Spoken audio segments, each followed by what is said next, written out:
Happy New Year.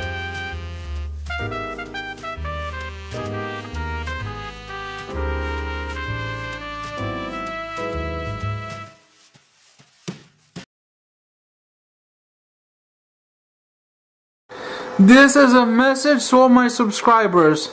If you're subscribed to me because you want reviews, I don't care.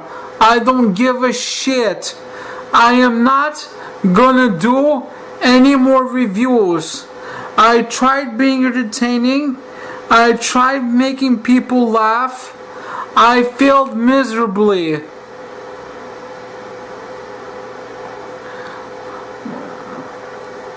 If you want reviews, go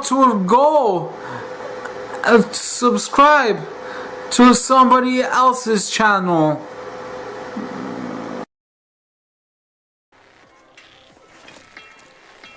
Okay, all ready to go? Let's get started! I'll start the game.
Sorry.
Gonna ring in the new year with some Wii U, the console of the decade.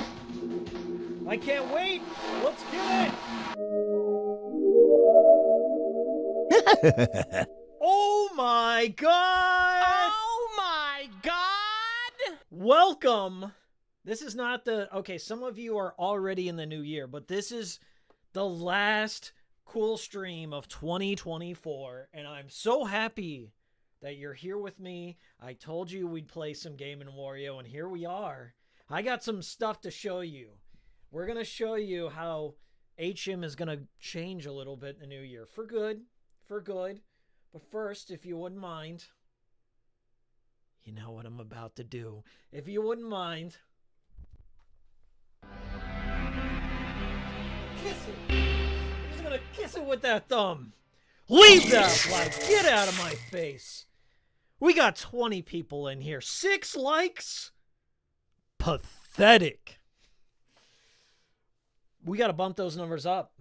Those are rookie numbers. Welcome, everyone, to the cool stream. Should I start off with some good news? Should I start off with some bad news? Should I start off with the good news or the bad news? 1 in chat, bad news. 2 in chat, good news. Okay, throw me some numbers. 1 in chat, bad news. 2 in chat, good news. I want to see them.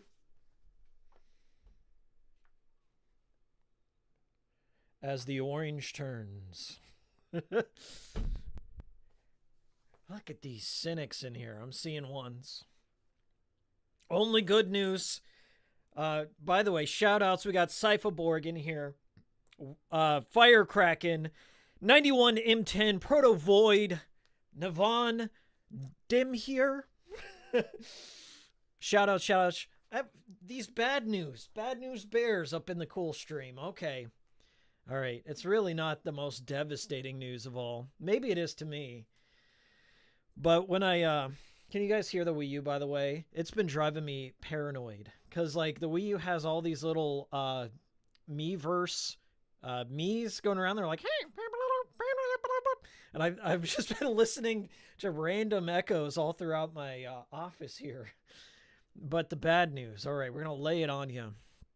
When I went to pop in my copy of Game Wario, I noticed that there were little spots on the labels, like tiny little pinhole circles on the labels. My copy of Game Wario is subjected to disk rot. It hasn't gone down to the data side yet, but the label, the ink on it, the label on the CD, on the DVD, on the Blu-ray, whatever it is starting to flake, and that is concerning. Oh my God! I can't deal with it. That's my favorite Wii U game. So replacing it is probably not going to be fun. But I've played it that much. It's my most played Wii U game, so I'm very excited to share that with you. When we tour, I think I've toured off the Wii more than many people on YouTube. Both my Wii U and my Wii. I have very extensively covered the Wii, so go check those videos out. Hey Miles, bot Wanted Dead because of you, says Navon. I'm glad you enjoyed it. Takes a very special breed of gamer to enjoy Wanted Dead.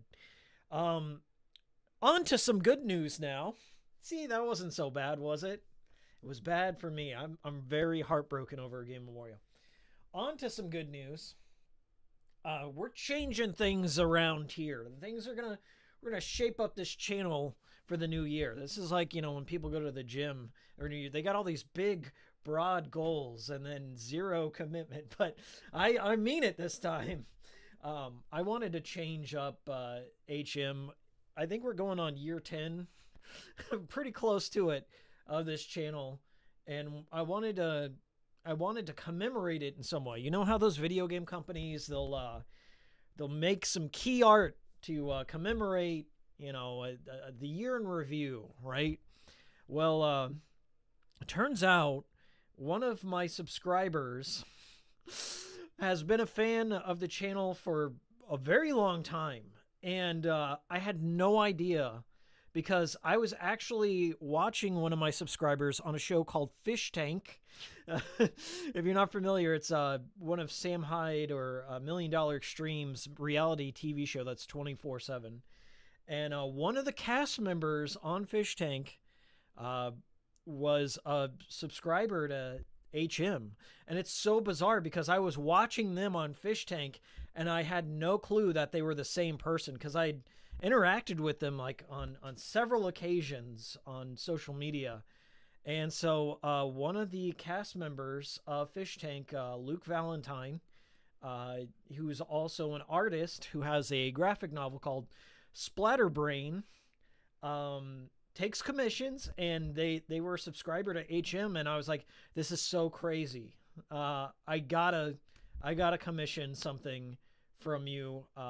They're fantastic artist, and they've been with the channel long enough. They've watched it for long enough that they understand the style, some of the inside memes and stuff like that. So, if we got any members in chat, I need you to show me some hassies, because this is it. This right here on the screen, right in the middle, is what I commissioned from Luke Valentine, Splatterbrain, up on Twitter. I told him, I was like, hey, I really need a new channel icon. Like, me and KJ Inafune, like the previous one, the one that's been around for so long, I think it's worn off its luster. Not many people who are subscribed now know who KJ Inafune is. So I talked to Luke, and I was like, Luke, I'm going to show you a photo of me and a photo of some things related to the channel. Like, I showed him the Hassie Can. So if you go on the channel, you see like the Hassie Can profile banner. And then he took a look at my game shelf, and he noticed something. He noticed my little beautiful Joe. My little beautiful Joe, Henshin a Go-Go, baby, bobblehead. And he got inspired by that. He got inspired, and so he drew me in the beautiful Joe style with the HKM for Hikikomori Media in the background. You'll notice I'm drinking a Hassie right there, too. So Luke really nailed it. I don't think I could have hired a better artist that understood the vibe of the channel. So big shout outs to Luke and Splatterbrain up on Twitter. They have I think they have a book coming out this coming year. So I'll be sure to retweet, when I can. But there it is. That's the new channel icon going into 2025. So all right, that's latest order of business there. Let me read some chat before we hop into this game, but it's good to catch up with everyone. I'm very optimistic about this new year. Can't get much worse. So, we got Ryan dying. It's too bad Sam Hyde shot. I'm not going to read that out loud. So you're committed to that mustache. Yeah, I did tell him that. I was like, yeah, the mustache is here to stay. So we're going to do it. All right. Little God hand aesthetic in your Woodman chic. Oh my God. We got a big dono. Czechoslovakian, 240 Czechoslovakian dollars, which I assume is like about 10 US dollars, from Misfu88. Hikiko stream on New Year's. It's second Christmas. Thanks, guys. Thank you so much. Yeah, it is. So, I'm going to show, this is my Wara Wara Plaza here. But up top, I've organized things in folders. In my Wii U video, it kind of shows off how I do things. I'm a very organized guy when it comes to this. So I have some backup plans. If my Game & Wario disc has been corrupted in any way, we at least have some backups to play. But we're going to play Game & Wario. This is a gamepad. This is a gamepad kind of like exclusive game. You only use the gamepad, as far as I remember. This is one of the best Wii U exclusives. I've covered it in my Wii U video, but this is an amazing party game. But unfortunately, at this time of day, I'm alone for now. But later on tonight, I'll have people to play with. So it's just going to be a single sad man stream. How about that? Some Game & Warios. But yeah, the conceit of every WarioWare game, this is in the WarioWare and the Game & Watch series, but Wario is an indie developer, but he's also like a capitalist, like EA company as well. Like, he's trying to cash in with these really cheap games. So he makes like these like quick, gimmicky games. And there's always like, a big party in the town, like at the very end. So like all these different people, are affected by Wario's creations in some way. And sometimes like he like awakens an ancient evil in the process. There's not like, you know, a heavy story in these. You're not doing this sober, are you? A bone sober. Bone sober. I did purchase something that I'm going to try before the new year. I got a new boomer drink here. This is Monster Ultra Strawberry. It's got a nice little red top there to get some energy in there. I wanted to try it. I always like Monsters, like various flavors, and it's one of the few beverages I can drink that doesn't mess with my diet all that much. All right, so this is a single multiplayer, and then this is a depreciated feature. You could just draw stupid things on the Miiverse, but unfortunately, that's gone unless you have Pretendo. Oh, another thing. We got a new mic arm, so hopefully all the pops and all the creaks and everything, it's not a Timo special anymore. Look at my face. Look at my young face when I first started this game. This was probably back in 2014. Like, I got the twink filter on there. Looking dapper. Welcome back. So there's a bunch of single player games you can check out. One of the goals is to gather coins for the gacha. And the gacha is the capsule machine right over here.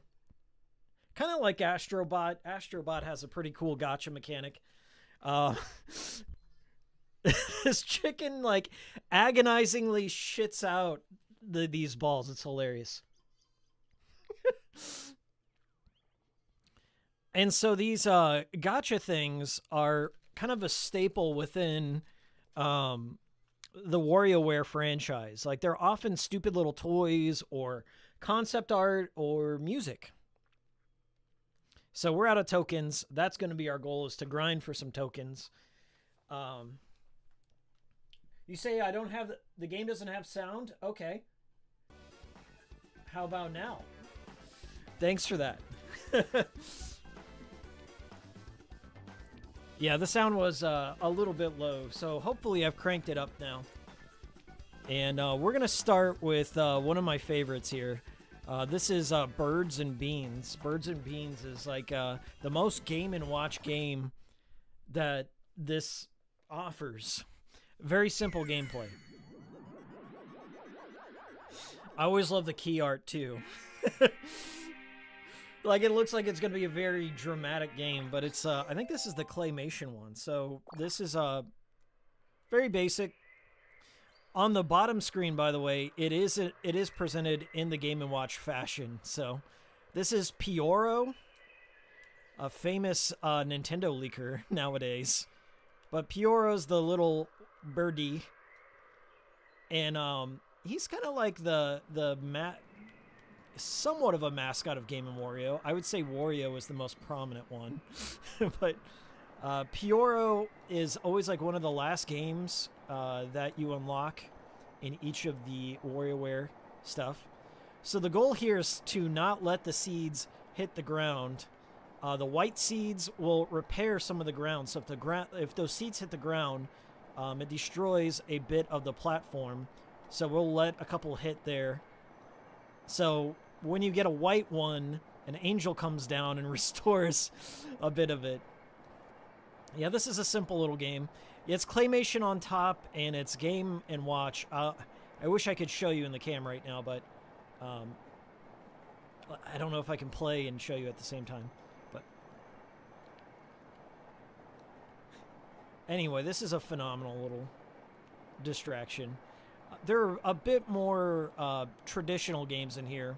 The difference on Game & Wario is they don't necessarily have micro games per se. Like the WarioWare franchise is just known for like quick, simple, student-made games.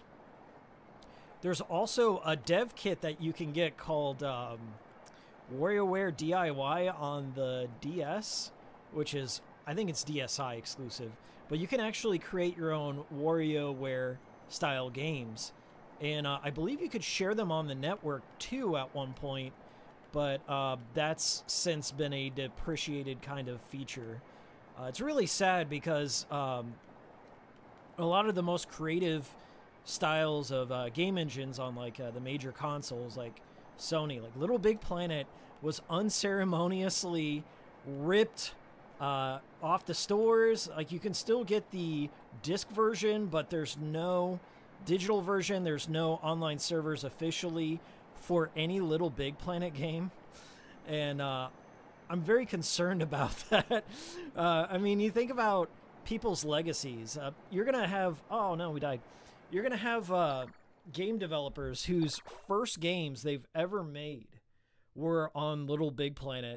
You know, just erased, gone from time. I guess you can still technically play those creations offline, locally, but even still, with the C-bomb and the reliabilities of mechanical drives and stuff like that, just some of that stuff is going to be lost to time, and that's very sad. I believe there was a project to preserve all of Little Big Planet. I'm not sure how successful that was, if everything got archived, but imagine the thousands upon thousands of Little Big Planet worlds there are out there. I mean, it's like a rabbit hole that you know, you'll never be able to see the end of. But yeah, we'll do one more round of this and we'll switch up the game. Have you played the Switch game and Wario games? Yes. There are two of them. There's WarioWare Get It Together, which is more like a competitive multiplayer, I remember. And then there's the newest Wario one, which I have as well. Anytime there's a Wario game, I buy it. And there was, I think before that, there was like WarioWare Gold on the 3DS, which was like a greatest hits compilation. What's the latest one called on the Switch? It's not Get It Together. There was one more that took after the Wii Smooth Moves. I enjoyed it, but I only played through it once. Can you move the mic a little? I can't see your face. It's because I'm in the dark. All right. Let me fix that. How's that? I like to play games in the dark. All right. WarioWare Move It? Is that what it's called? I have it right over here. This one. WarioWare Move It. Yeah. I enjoyed this one. This is like a revival of the Wii one, which is Smooth Moves.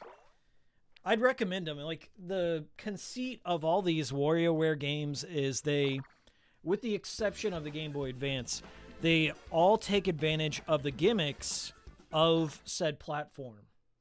And so, like, if you want to know the Nintendo system and every little gimmick that you probably never even knew existed, like the IR sensor and stuff like that, then get yourself a Wario game. This is bowling. It plays like Wii bowling. You hold it vertically. I don't know if you can see that. It probably won't autofocus there. But all you do is you just move your finger across. And you can use the motion. There's a motion sensor in the Wii U gamepad to kind of arc the ball a little bit. It can't be worse than Deadly Premonition 2's bowling, I'll say that. So we're going to do that. I ain't looking at your face. I'm sorry. Perfect, says Navan. I'm glad. All right. Ready? And go. So, how was everyone's year, 2024? As far as I know, it's been a rough one for people out there. I don't want, anyone to feel like I'm going to be cynical going into 2025. I'm kind of hopeful. There's a lot of things coming out in terms of games that I would have never thought would have ever seen the light of day again, like Okami 2. There's a new sweary game coming out in 2025, Hotel Barcelona. There's potentially a new Switch I don't know. I think this is my point of view. Nintendo didn't release the Switch 2 or announce anything because of the holiday season. They want to sell as much as they can, sell through all their old stock as much as they can before the new year comes in. So I don't think we're going to hear much about Switch 2 until... Man, I'm sucking on this. Let's restart. I don't think we're going to hear much about Switch 2 until the spring. But I have seen some, not dev kits, but molds. Some of those accessory makers, they get in these, like, mock-up molds that are just essentially, not the specifications, but the form factor of the Switch 2, so they can make little accessories and what have you. And from what I've seen, the Switch 2 has, like, magnetic Joy-Cons that just hang on, like, snap into the side, which I think is cool, because the rails are a bit annoying. People are saying Switch 2 is going to have Street Pass and PictoChat. Oh my god. I would love it. I have my doubts, but I would love it. I don't think we can go back to the 3DS days, okay? That's like peak Nintendo multiplayer. Like, they had multiplayer and local co-op intermingled, and all of it was free. And I don't think we're going to see Nintendo return to the days of free. I think they're going to probably, more than ever, lean more into their stupid pass systems and stuff. Like, I've canceled every single one of my online pass things for Sony, Microsoft, Nintendo. I don't need them. I found that using Steam is just a much more enjoyable experience for me, and I don't have to pay for it. And I don't get any value from playing games. Like, the games that I play, I typically play with friends that I know in real life anyways. So we all just, like, hang out together and play stuff. I say this as I'm playing a multiplayer game in my office alone on New Year's. No. I don't see any value from any of this stuff. I don't even give a shit that I lost hundreds of PlayStation Plus games. It really didn't matter to me that much, because if I liked a game enough, I'd go out and buy it. I'd get the actual disc or cartridge, or I'd buy the digital game. And more often than not, this year, I've been just buying a lot of my console games for my Steam and Steam Deck. I've been making a lot of the transfers, if you will, because my Steam Deck is honestly my most played system. It's just super convenient, and I honestly don't mind the graphical hit that a lot of the games take. It just works for me. It's very flexible. I capture a lot of my footage on there. I've been playing a couple of PS2 games on the PlayStation 2 emulator, and it's been great. I hooked up... oh, come on! I hooked up my controller to my dock, and it's been perfect. So I'm trying to make that transition from consoles to Steam/PC. I still have my consoles. I didn't sell any of them. I was actually playing my PS5 last night. I've got a buddy in town, Mark. We've been, like, every time he comes into town, we play a very hard game. Like, one year we played through Forbidden Siren, or Siren, as it's known in the West. And we just try and play something that's adequately frustrating, but doable within, like, a time frame. So for the past couple of years, Mark and I have been going through Resident Evil 7 and doing all the DLC. Because I beat the main game, like, when it first came out on Madhouse mode, which is the hardest difficulty. And, damn it. And then now we were doing all the DLC, and the DLC is brutal. If you've ever played it, Resident Evil 7 has, like, 3 or 4 different volumes of DLC, and one of them is like a life or death game of 21, and you have to beat it 3 times on increasing difficulty, and all your opponents get all these like wild cards that they can just cheat. They can just openly cheat and win the game. So there's a lot of RNG in there, but we did that. We cleared it, got all the trophies. I beat last night. We went through Jack's 55th birthday, 100%ed that.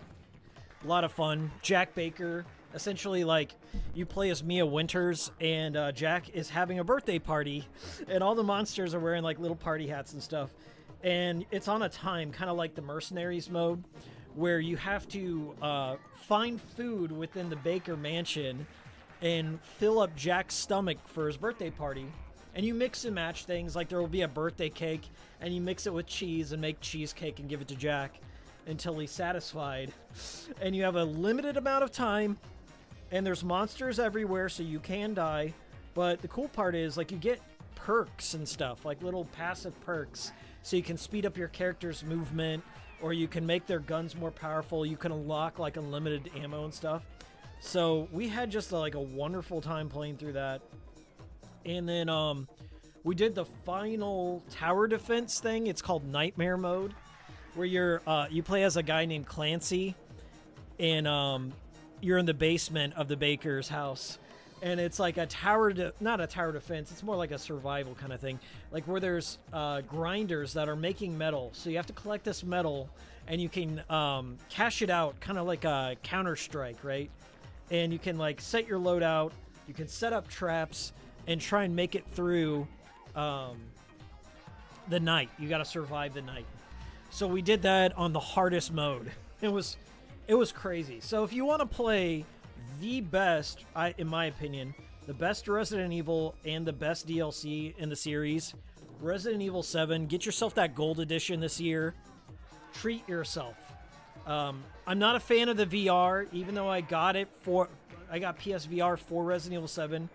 It's just not for me. I get pretty motion sick when I play it. You can play it just regular style. 60 frames on the PS4, on the PS5, anything you play it on, except for I think there's like a Nintendo Switch like cloud version. I don't know if we're gonna get this one, boys. Oh, we did it! You win! Oh, no, we didn't. No, we didn't. That's premature. That's premature. Which one did I miss? Come on. I gave it some speed this time. That's gotta be it. We got Spitz. Spitz was standing. Oh, well. Did I get a coin from that? Probably not. I think you get coins just from playtime. So, we'll try another game. That's your bowling challenge. There's also like 100 pin challenge, I think, like Wii Sports. Hikiko, speaking of hard games, how do you feel about things like Tetris and Rubik's Cubes? That's very specific. I love Tetris. Tetris Attack is one of my favorite games of all time, even though that's more of like a panel de pawn thing. I really enjoy Tetris. I grew up playing it, of course. I kind of like Tetris 2 over the first one because it has the bomb system in it. But if I had to pick, Tetris Attack is my favorite in the series. Tetris Effect is a close second, especially in VR. The guy who created Rez made Tetris Effect. So if you want a good visual trippy experience, you know I had to do it. I know I got some Ashley fans out there. You know I had to do it. I believe this one's a motion control kind of game.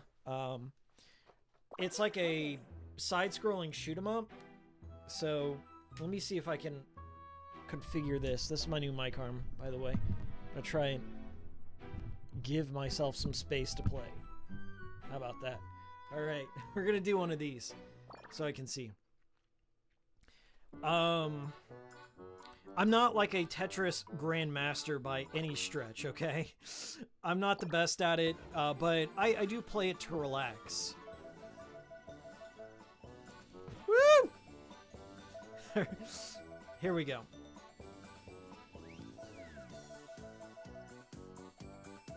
So the goal here is to get all the dots, get the high score. You get these presents as well. I think you can do a barrel roll like that. It's kind of a basic little mini game. But there is a boss fight, if I recall.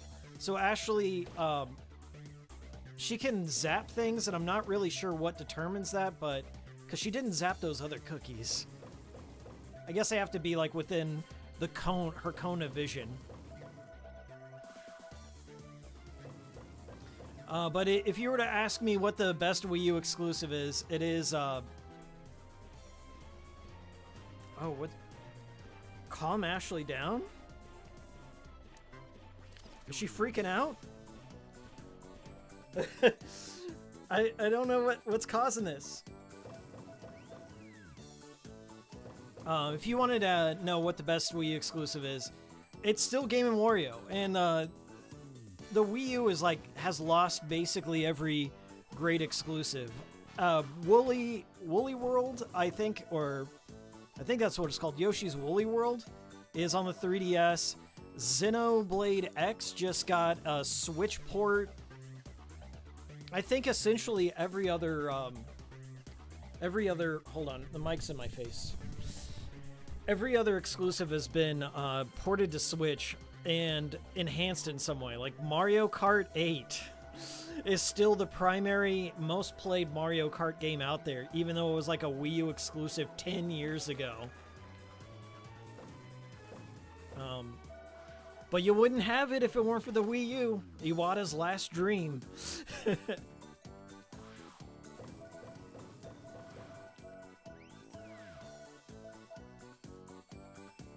Alright, I don't think we're going to get the high score, but this is a nice little warm-up. It's a cute little game. So I did get Ashley's superpower. It's like a screen clearing deal. So here's the boss. It's a big cookie. And you just use her screen clearing power. Whoa!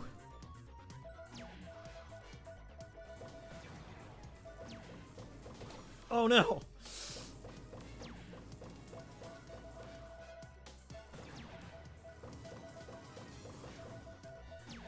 This is one of the funnest games on the single player side. I say Game & Wario really excels in multiplayer though. If you have a Wii U kicking around and you're hosting a party tonight, take my word for it, Game & Wario will be the thing your friends remember the most. The multiplayer is just out of this world. I've busted it out at several parties I've thrown at my house, and people that I consider like casual gamers, or just, you know, they don't even like games whatsoever, even they could get down with some of the multiplayer games. There's like an Angry Birds kind of thing, slash Jenga. There's like a win, lose, or draw. What else is there? There's like a dance party game. We didn't do too hot on that, but we can always get better. You also get bonus points for not using the power, so the next time around, I'm not going to use it. You still have Nintendo Land, that's right. You know, I think I mentioned it in my Wii U video, or at least I wanted to. Nintendo Land is like the biggest missed opportunity, especially now that there's an actual Nintendo Land in Japan. There's so much potential for them to make a Smash Brothers-esque kind of game. Like, you know, Nintendo Land kind of covered that ground, like all the greatest hits of Nintendo properties, but they could continue on with that easily. And my idea that they'll probably never listen to, but my idea for Amiibos was to make a game that incorporated every single amiibo. I know there would be some like licensing things. You probably couldn't get like Monster Hunter or Shovel Knight or something, but a game that incorporated just amiibos as literal board icons or players, right? And you could actually utilize leveling up and saving stuff to the NFC, just like Smash attempted to do. But there just hasn't been a game that's fully taken advantage of amiibos. And I know they're physical DLC, and they're kind of man-childy, or whatever you want to say, but I thought amiibos were kind of cool. It wasn't until recently that Nintendo started like having official merchandise be a more prominent thing, and amiibos I feel is like the best, like the highest quality Nintendo merch that you can get for like $12 at least. But like everything else, collectors markets kind of ruined amiibos, and then it fizzled out. Like I don't see people lining up anymore in stores because Nintendo put out a reprint of every single amiibo. I used to have one of the rarest ones, and that was what's that space princess's name from Mario Galaxy? You know what I'm talking about? Is it Rosalind? Is her name Rosalind? I want to say her name's Rosalind. I have her. I opened her, which I guess diminished the value, but or Rosalina, that's her name. Yeah. I opened up that box. I still have, though, a sealed NES from Earthbound. And I recall the day NES came out because I actually waited in line at GameStop. And there was some soccer mom there with all of her kids who, mind you, cut in line in front of everyone else. I think her family member or something worked at the store. And so she just had that privilege, I guess, and cut in front of everyone else and was going to buy all of the NESs and whatever other amiibos were out that day. And we raised a stink. We collectively, the other man-children like me that were there, like, hey, wait a second. I came here at this time. I was first in line. I want my NES. And so like the manager came out and was like, okay, one amiibo per customer. And the soccer mom was really pissed about it, and she was like threatening to call corporate and all that other shit. I was like, you know exactly what you're doing, okay? It's not, you're trying to skirt the rules, you're trying to like resell all of this. So like what's the GameStop corporate gonna say? Like, oh, you wanted to buy up all our stock so you could compete against us? Did she really think they were gonna take her side? So the manager actually stood his ground that day, and I got my NES amiibo. Yeah, I got a new record. I got my NES amiibo, and it's the one that I've kept in the box.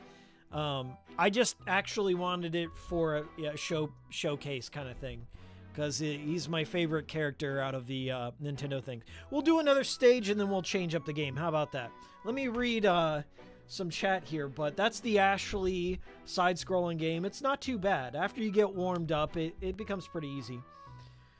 Damn, it's 2025 and 45 minutes for me in Euroland. Well, Happy New Year, Miss Fu88, and thank you for being a member. And I see the double Hassie cans there. You're well on your way to the Hikikomori hat.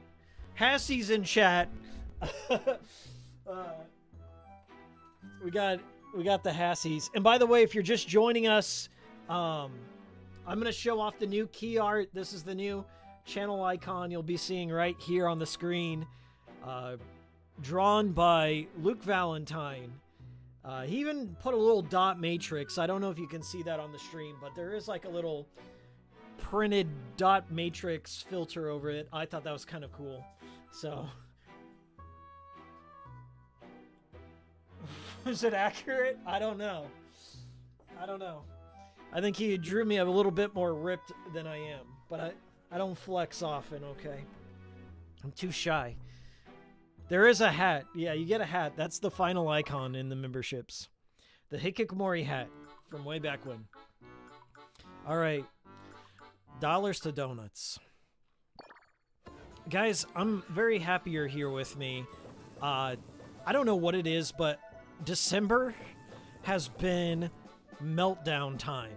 Not just on YouTube, but like on the world stage. But specifically YouTube, about 3 different people I've been following have had separate, like, life-ruining meltdowns.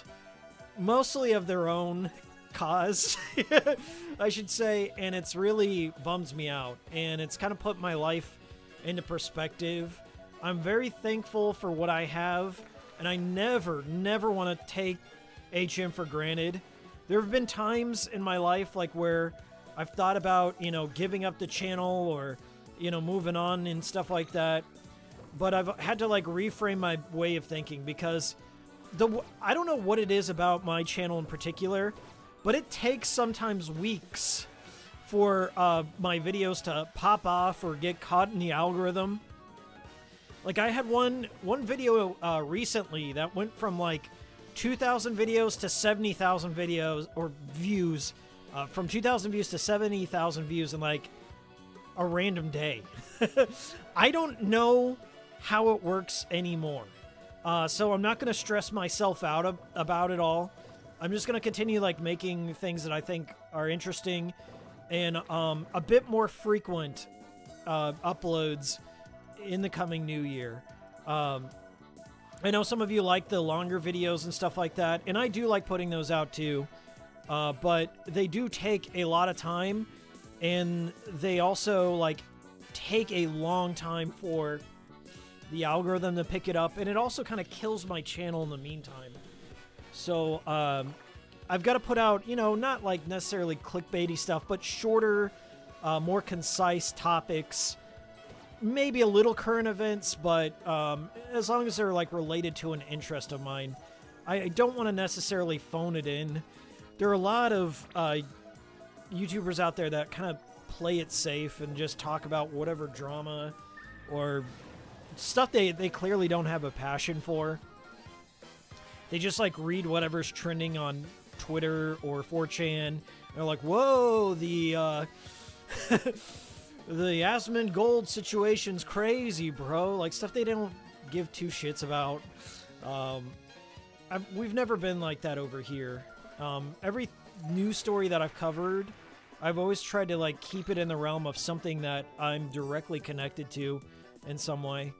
But there's a lot of things I'm excited about that I just haven't had the time to cover because I'm, like, covering something else. So I'd like to put out, you know, experiment a little bit with shorts. I don't know if shorts are, you know, any viable direction for the channel, but they are a part of the YouTube ecosystem whether I like it or not. It's kind of like one of those things, like, if I kind of want to direct people back to my longer form content. Just use them as a tool rather than, like, the main course, if that makes sense. And I've been talking about YouTube, like, strategies with other YouTube channels that I admire and stuff like that. And they all say, like, you know, shorts have helped them grow the channel or, you know, redirect people to your bigger content. So I have to kind of have to become a master of the vertical video in a sense, and it's not because I want to, it's not because I have to, it's that it's a necessity, it's a necessary evil, if you will. So forgive me for experimenting, I guess. Crash out time, says Sinuses. It's spontaneous. 3 days after getting 0 views, I nearly deleted a video. I make a minor edit only to find it gets a 1K view. That's how it works. It really does. YouTube... Oh, by the way, nobody's said this, but my logo's been on screen for a bit. Nobody told me, but my logo's on the screen for a bit. Thank you. Thank you. That's all right. I'm so excited about it that we're just going to stare at it and admire it while there's Game Wario music playing in the background. It's not crash out time. I've had a couple of crash outs on this channel where I've just been so pissed about things that were ultimately out of my control. I think that's many people's frustrations with YouTube in general, is that things are very unclear. You want to follow the rules, like, at least I do. I want to follow the rules, but I don't know what the rules are, oftentimes. And if YouTube favors the same thing, and I think that just taps into human nature. People want to only experiment with things that are somewhat familiar to them, and they don't want to get out of their comfort zones. So, and I don't think that's an indictment on anyone in particular. There are channels that I follow because of a specific topic, or, you know, they're an expert in a particular field. And whenever they try new things, sometimes I'm not as receptive. So I've got to change my mindset to not be so resentful about that. Because, like, when I like go out of my comfort zone and I make something new, sometimes it just doesn't hit. And so we're going to, you know, focus a little bit on things that are established working, right?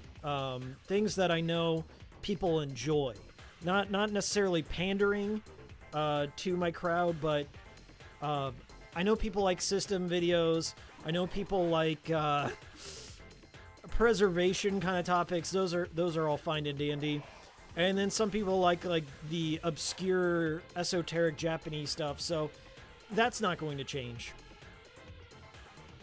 But there may be a time where I just completely not abandon the channel's format, but maybe put out an essay or on something that just interests me, like maybe a mystery of some kind or a weird tale within gaming. So there are a few of those topics I have in mind. I've laid out what I want to see in the new year, in terms of growth, in terms of my, like, challenging myself. And my biggest challenge, honestly, is short form content. It's always been short form content. I think the best people in the short form business steal. As sad as it sounds, I think, like, that's what's hidden, is people that see already existing ideas and then steal them and put their own AI narrator over it. So if I can just replicate that formula, I think we'll be golden. But I just don't want to, like, make what I call, like, brain rot content or slop. You know what I'm saying? I wouldn't respect myself if I did that. If I just constantly put out mindless 1 to 2 minute brain slop videos. I like to kind of get into the minutia of things and do the research and put in the hours to have something I'm proud of. Okay, so we got to hit 43 seconds to get the gold, so I can't mess this up. I can't miss any of the speed boosts.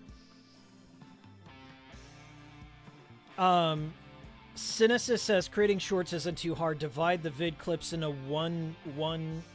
into clips, and 1-to-1 is good enough. I don't mind seeing 2 of yous, says Reuse 2. I was absorbed in his speech, says Navan. Hey. I think video game YouTubers thrive in the same videos over and over again. E.g., this old game saved my life, or we'll never have good games again. Miss Fu, I'm so glad you brought that up. I watched a video by this guy that, sadly, I hadn't started following until now. His name is Emperor Lemon. He's a pal of Rusty Cage, who I've been following for years. And they have, like, a little podcast together. And so I started checking out Emperor Lemon's content. And he makes a lot of great videos about, like, the state of YouTube and what content, I guess, is picked up by the algorithm, or just ties into human nature in general. And he was talking in particular about gaming commentary, how it kind of falls into, like, 2 different avenues. It's either like cringeworthy optimism and hype, or just gaming is dead cynicism. And it never really strays from those 2 things. You can't just have a middle of the road opinion. things are either the best in the world or they're the worst in the world. And I feel that's not limited to just games. It's like all content, all media criticism. And you kind of have to be hyperbolic in a sense. And I'm not that kind of way as like a person. I don't feel like doom and gloom all the time. There have been periods of time where there's been gaming droughts or just shitty trends in gaming that I just got tired of. Like narrative-driven games that really don't have much in the way of gameplay. Like, yeah, I'm kind of tired of that. But I feel I also can't fake or force enthusiasm towards a subject either. And I think, like, you have to kind of have that strain of sociopathy, if you will, to fake it until you make it, in a sense. It's weird. Like, the most successful people steal what works, and they lie. And that's everywhere, not limited to gaming commentary, but I'd like to say I've been honest with my opinion on things. Like, even if people disagree with me, I tend not to change my point of view. Like, I'll listen to an opposing point of view, but I won't, like, let it shape my opinion or commentary, and I really go out of my way to avoid others' opinions until I've said my piece, you know? And that's specifically to be real, you know? That's hard. Being real, being truthful, and honest without any sort of, bias or money element to it. So that's what I go for when I make my gaming commentary. I just write down things that are on my mind and then lay it out there, and everything else be damned. Yeah, 1-star and 10-star behavior. And in Imp Lemon's video, he talks about how people on YouTube, they want something to fail, right? They want to paint that cynical doom and gloom thing. They want it to be a disaster. You know, the bold impact font, red arrow disaster kind of thing. Before the games even had a chance to come out. And I kind of felt that same predominant narrative about the Silent Hill 2 remake. And now people are, like, walking it back. It's really kind of sad. But all the people that were, like, doom and gloom, it's over kind of thing about Silent Hill 2, either have kept quiet or are starting to backpedal about it. And that's also an admirable strategy on YouTube, because a lot of their subscribers have short-term memories, so they don't even remember when they were shitting on it all the times before. So their opinion can really go all over the spectrum. It really doesn't matter who's keeping score, right? Oh, we gotta get better than that. We gotta get the bronze at least.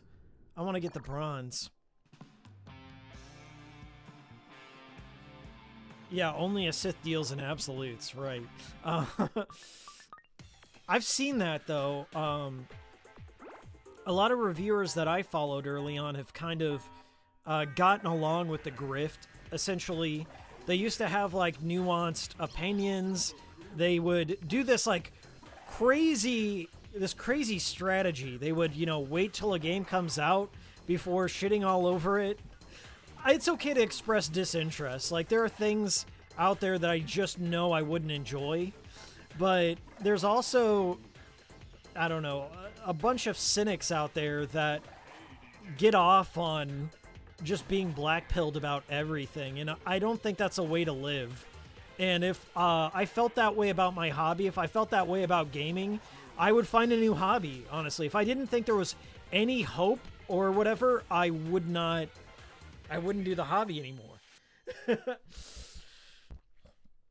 I think it's also, there's another strategy too. It's a divided house strategy, where you make something so inflammatory, you make something so outrageous that you already have two people interacting with your videos. You have the people that completely are polarized with you and they agree with your side, then you have the other side that disagree and they're so vocal that they want to leave their comments. So it's just like an easy way to engagement farm, if you will. So that's an easy trap to fall into. It's a lucrative trap for a lot of people to just be a complete grifter about things. But I would feel like, what's the fucking point? You know, I wouldn't... Where's my voice in this? If I'm just like playing to one side, one camp or another, I'm not being true to myself and then to my audience. So I don't know. I typically don't get caught up in the hype of things, in a sense. I don't get like so burnt out on gaming. And if I do start to feel myself getting burnt out on gaming, I take a break. I don't force myself to like continue on with something I'm not happy with. I'm keeping the score. I never forget, says 91M10. I'm glad. Keep me honest. Keep him honest. The minigame I spent too much time on was my Temple Run. Yeah. Oh, that's a really good one. Faith here says, Happy New Year, Miles. Are 2025 going to be good or bad for you? I say it's going to be good. Can't get much worse this year, right? No, I think it's going to be good. There's a lot of games I'm looking forward to. There's a lot of things in my personal life I'm also looking forward to as well. I have some fresh ideas for the channel. If you haven't seen the channel icon, I'm just going to flash it again. New era. New era of HM. I'm just trying to always stay positive here. As I said, like my channel is like a long tail kind of channel. All my successful videos, all the videos that get any traction, they take months, sometimes a year before the algorithm recognizes things. I don't really like want to get, you know, YouTube's still my hobby. I don't want to like overpromise things. I don't want to like, I don't know, get into a place where I'm just doing things because out of obligation. I want to do things out of passion always. And there have been times where I'm just like, yeah, feels like I'm phoning it in here. And I've canceled a video or I've moved on to another topic.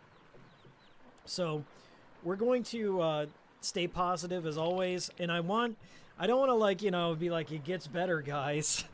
But if we're putting things into perspective, things have gotten better over the years. I've grown to know a lot of people in my chat.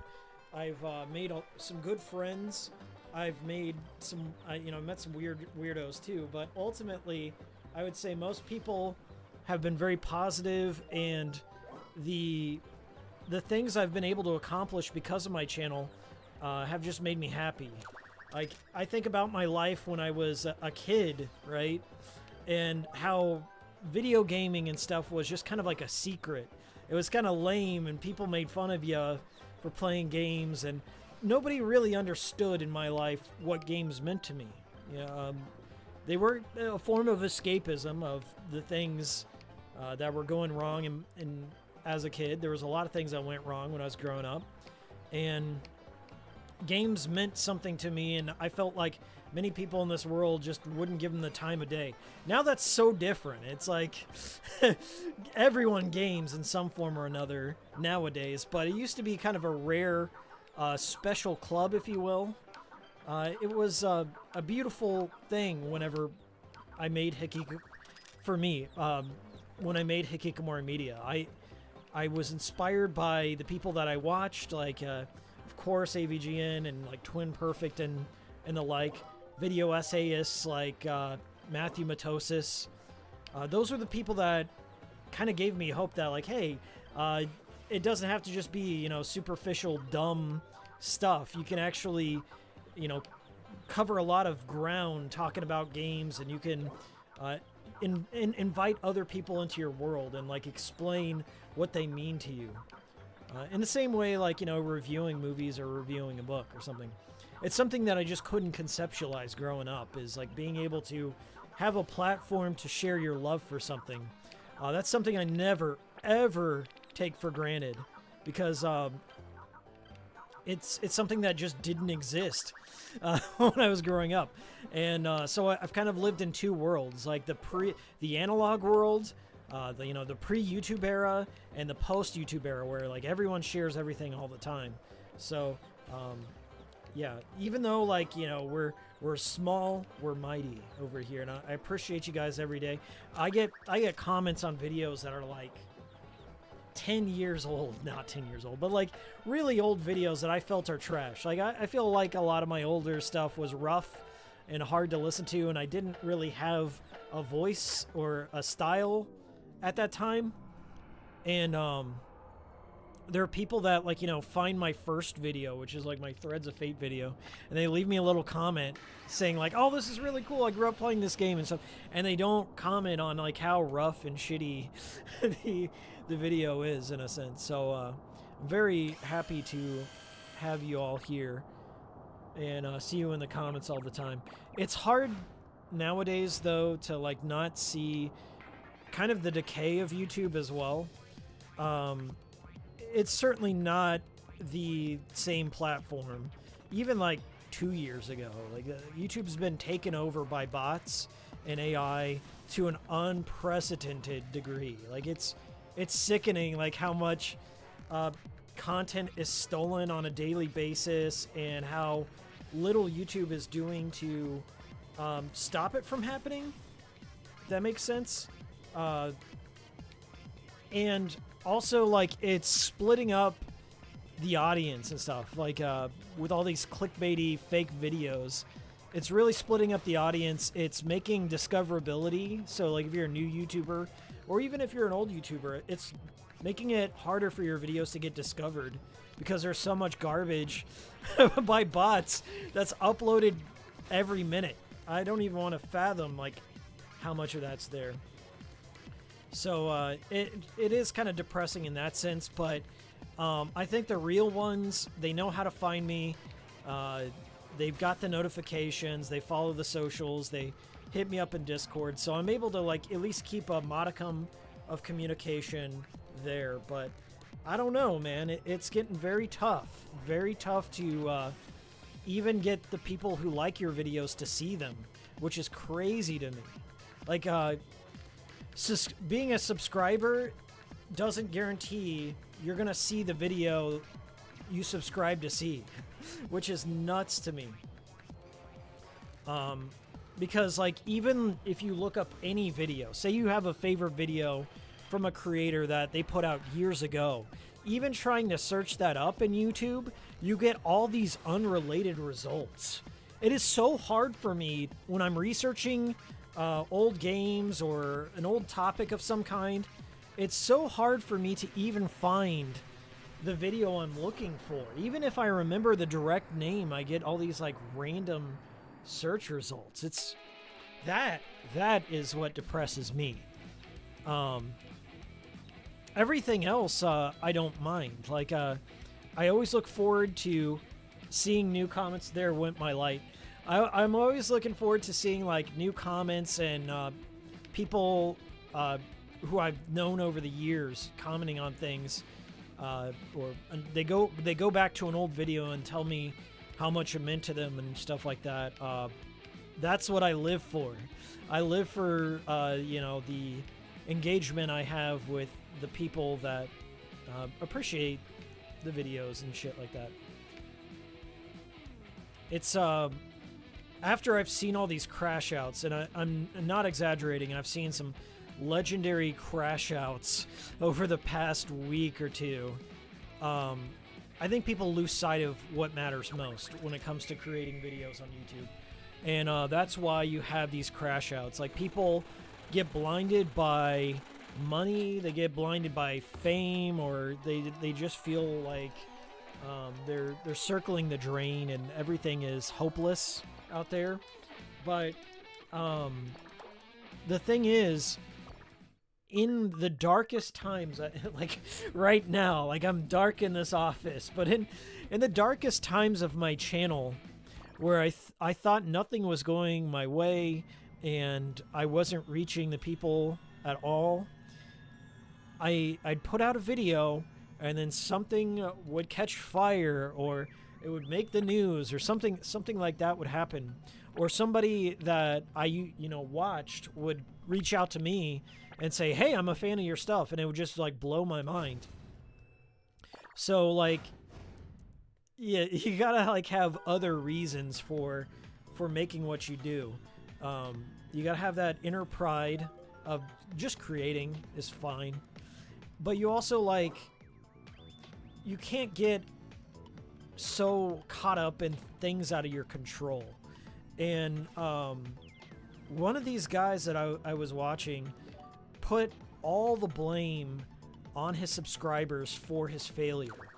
And it's so short-sighted because your subscribers are they're your champions. They're the people that you want to interact with. They're the people that leave you words of encouragement, or they give you super chats or any sort of like support just to like, root you on. Like, that is the last, in terms of like a stack of who's responsible for, failure or what have you.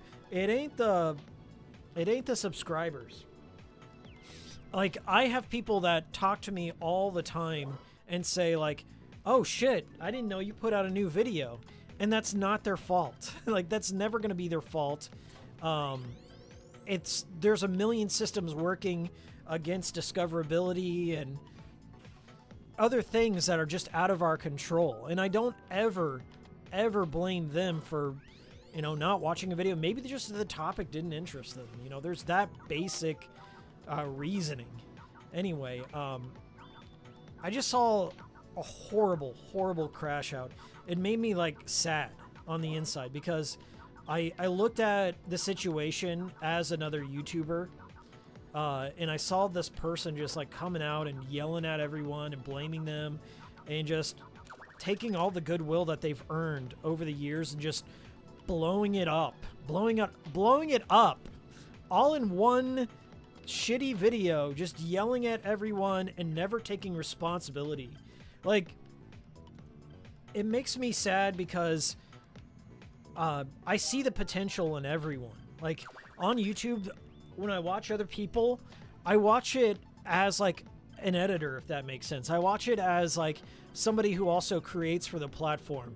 And I always see something that I wish I had out of like other creators. Like, oh, the way they edited this thing and the way their narration like smoothly transitions from scene to scene, and the way they use this clip so intelligently, or the way that they've like developed their confidence or their voice. Like, I really need to focus on this. When I see a good ass video, it inspires me to get better and try something new. And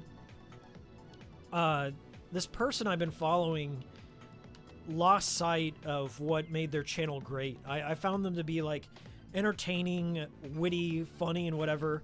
And then like when things didn't go their way, they started yelling at all of their subscribers and calling them all sorts of awful names. And it was just completely out of left field. Like what the fuck caused this?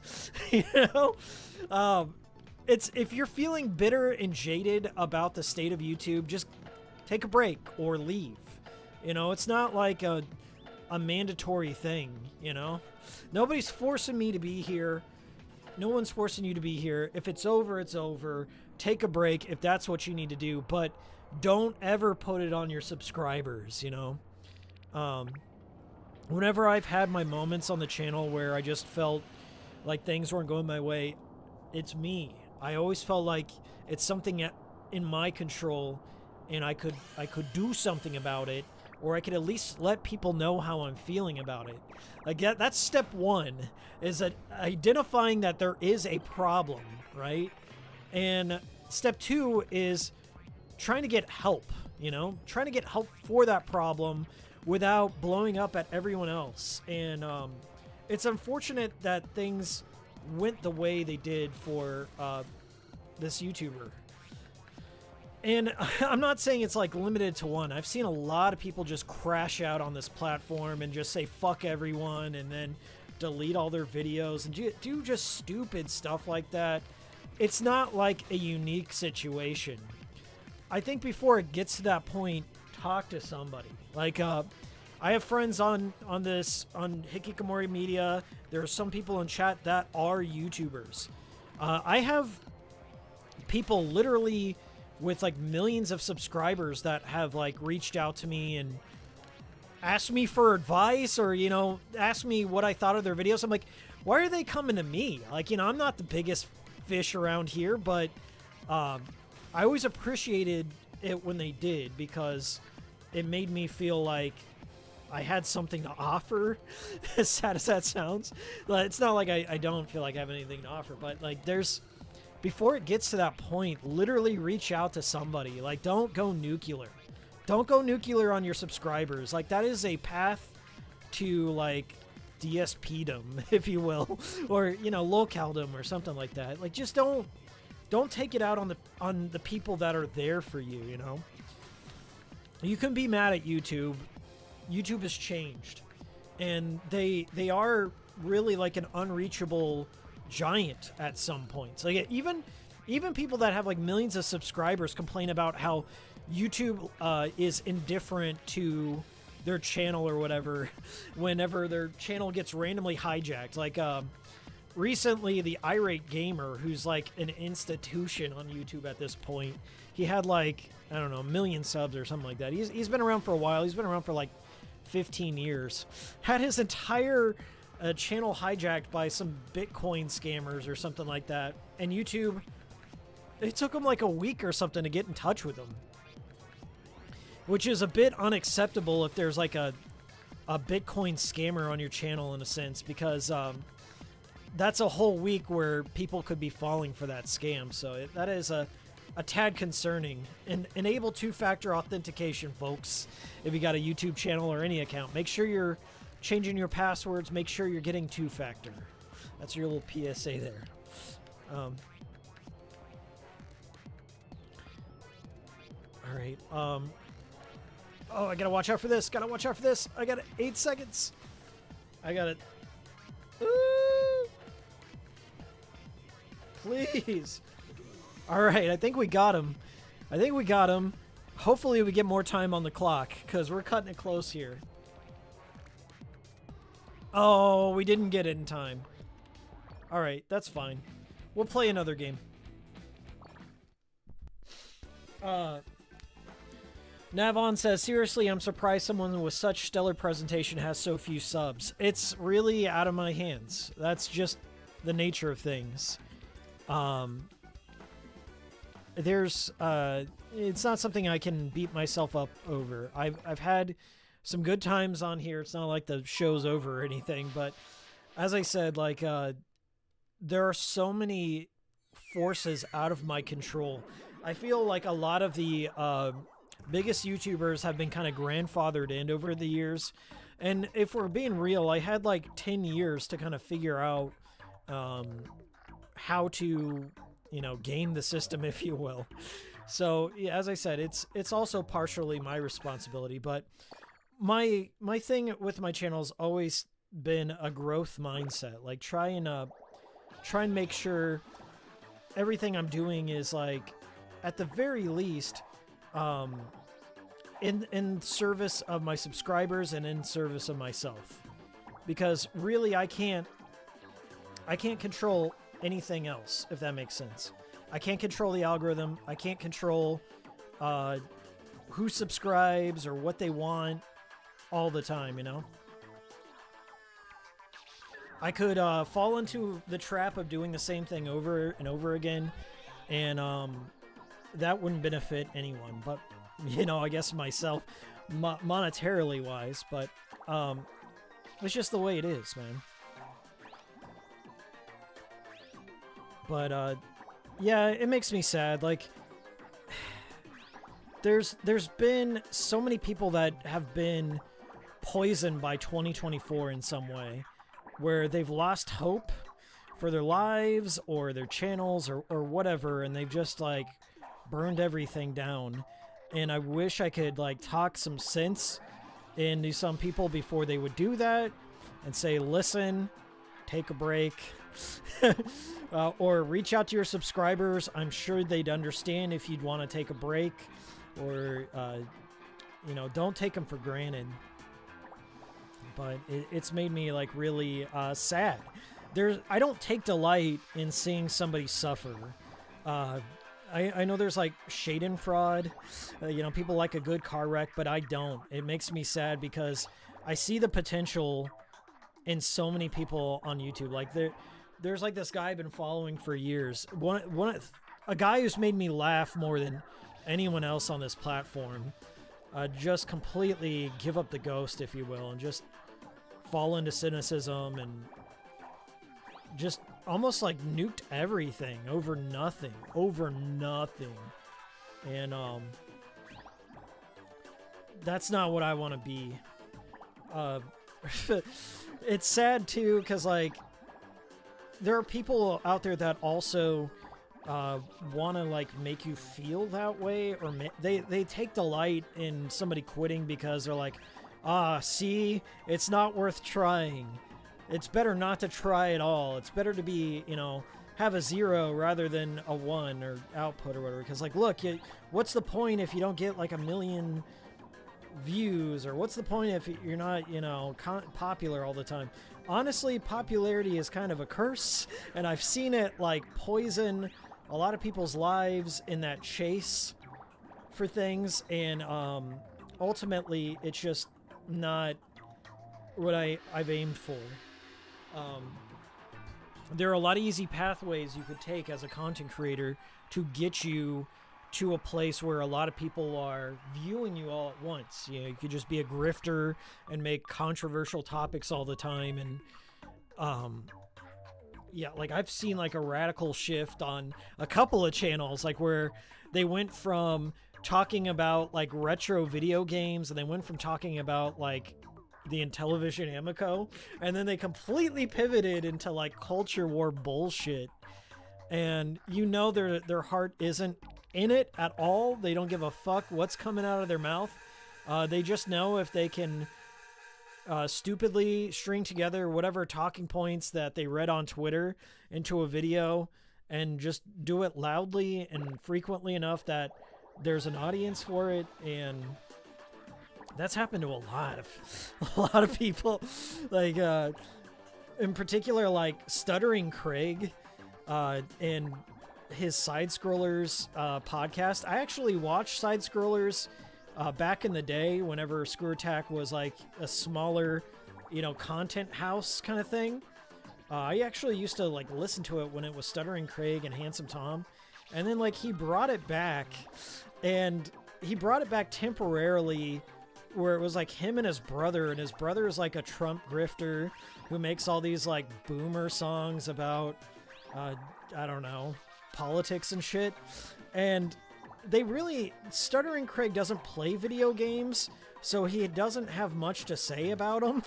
And so when you're a video game podcast and you don't play video games, all you can talk about is like how gaming's dead and like how it's taken over by DEI and all this other shit.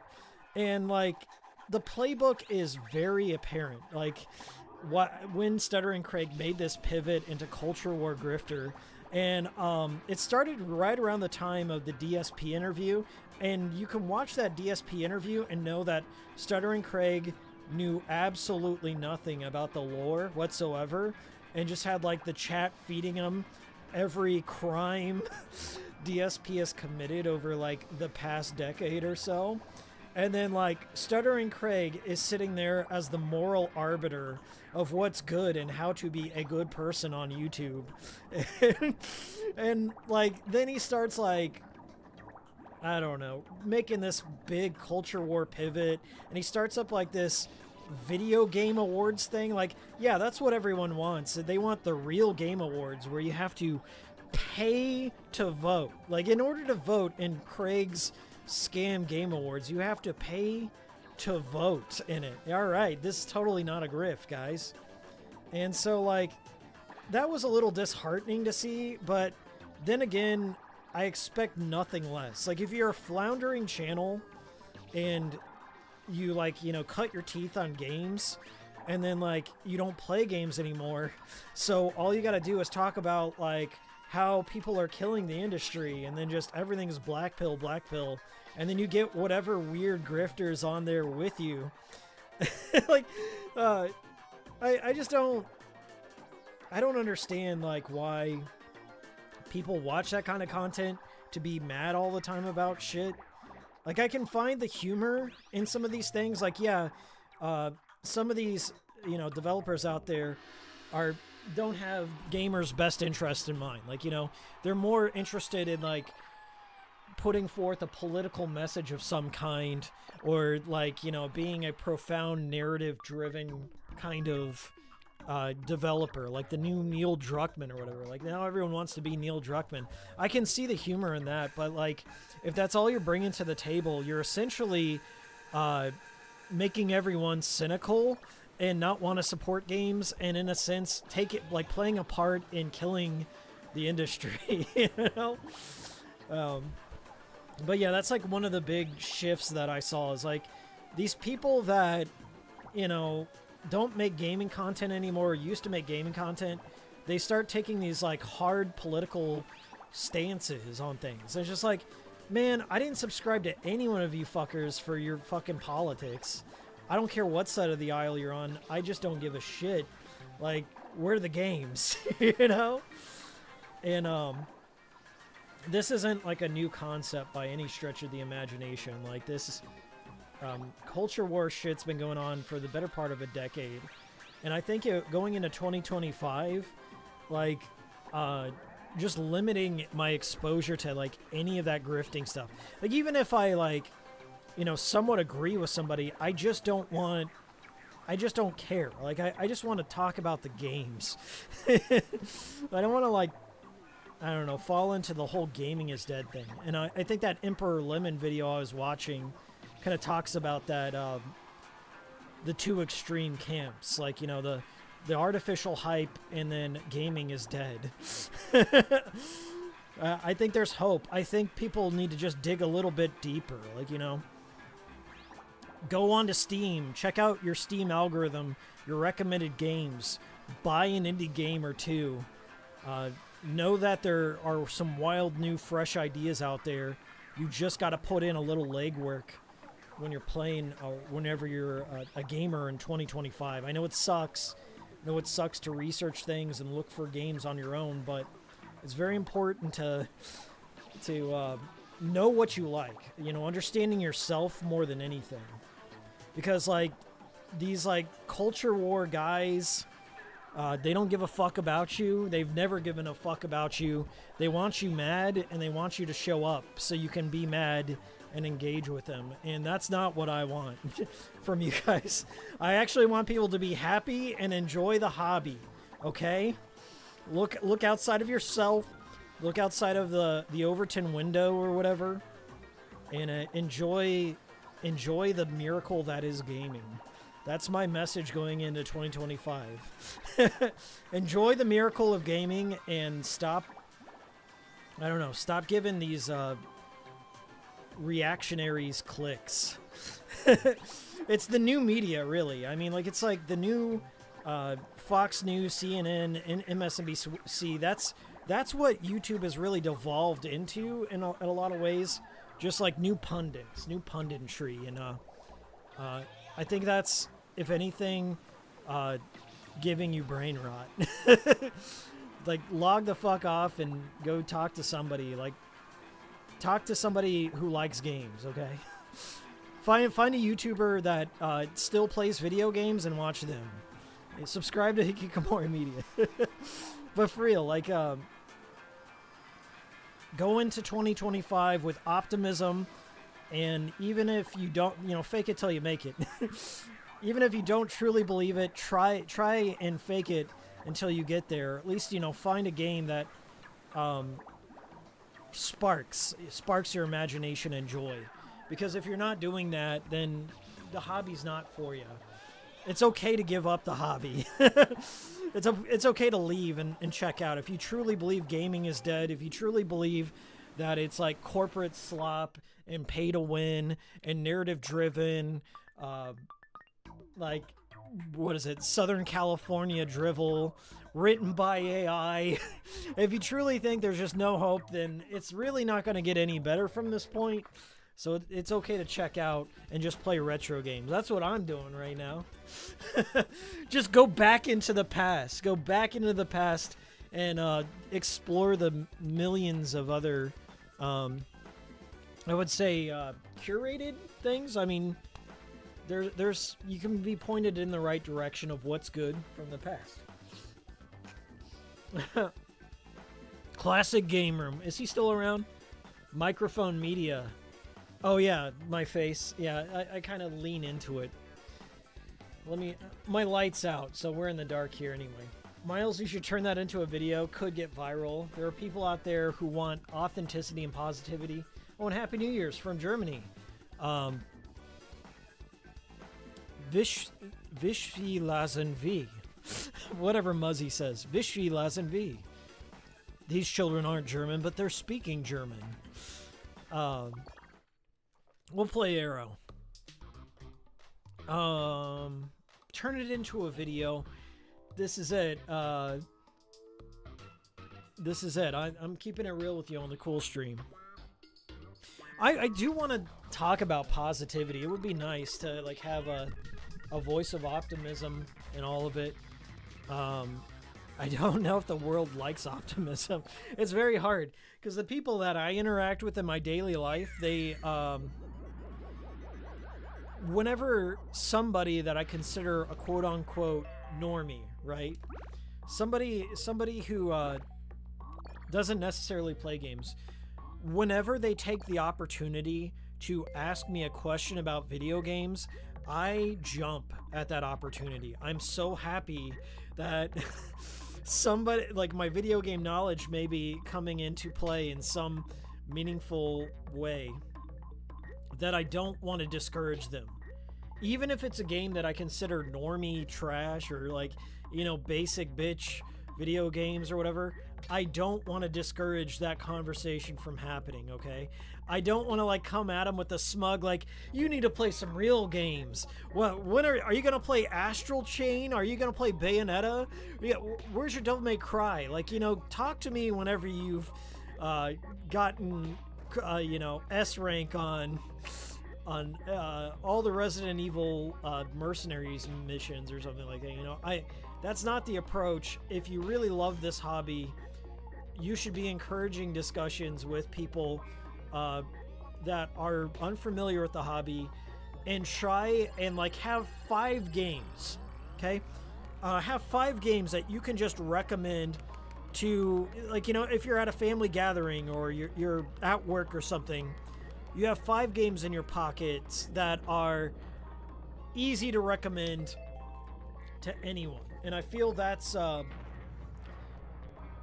my new policy, like going forward. It's like, don't be a hipster, don't be an asshole, you know, don't tell them your game sucks or whatever. Try and ask them what they like about the game. If you truly want to understand what's going on in the world, like ask them why, how they found out about the game is one. Like maybe you might get a good recommendation of you know, where to find new games, because in the past I've really closed myself off from games because I thought they were too mainstream or too kiddie or too for normies kind of thing, and I think that's I've done myself a disservice in a sense doing that.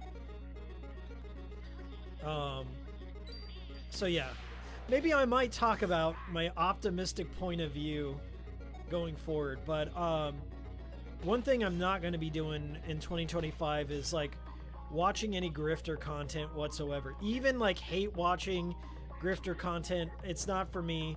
I'm not going to follow whatever buzz news, like current event shit. I've really curated my feed in such a way, not where my head's in a hole.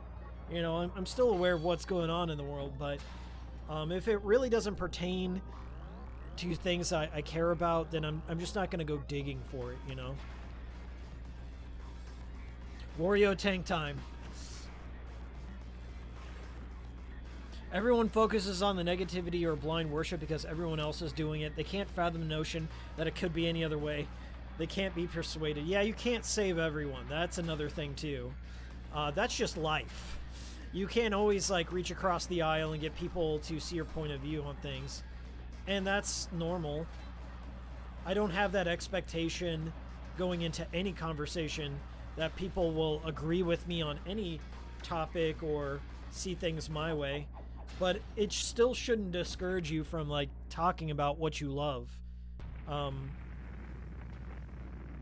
Even though like I have family members that think video games are cringe, I don't stop talking about them or talking about how you know, I don't bring up my channel or whatever, but I still don't stop talking about games because I'm afraid of what somebody else thinks about them, you know? Master status? What? That's still not the high score, but not too bad.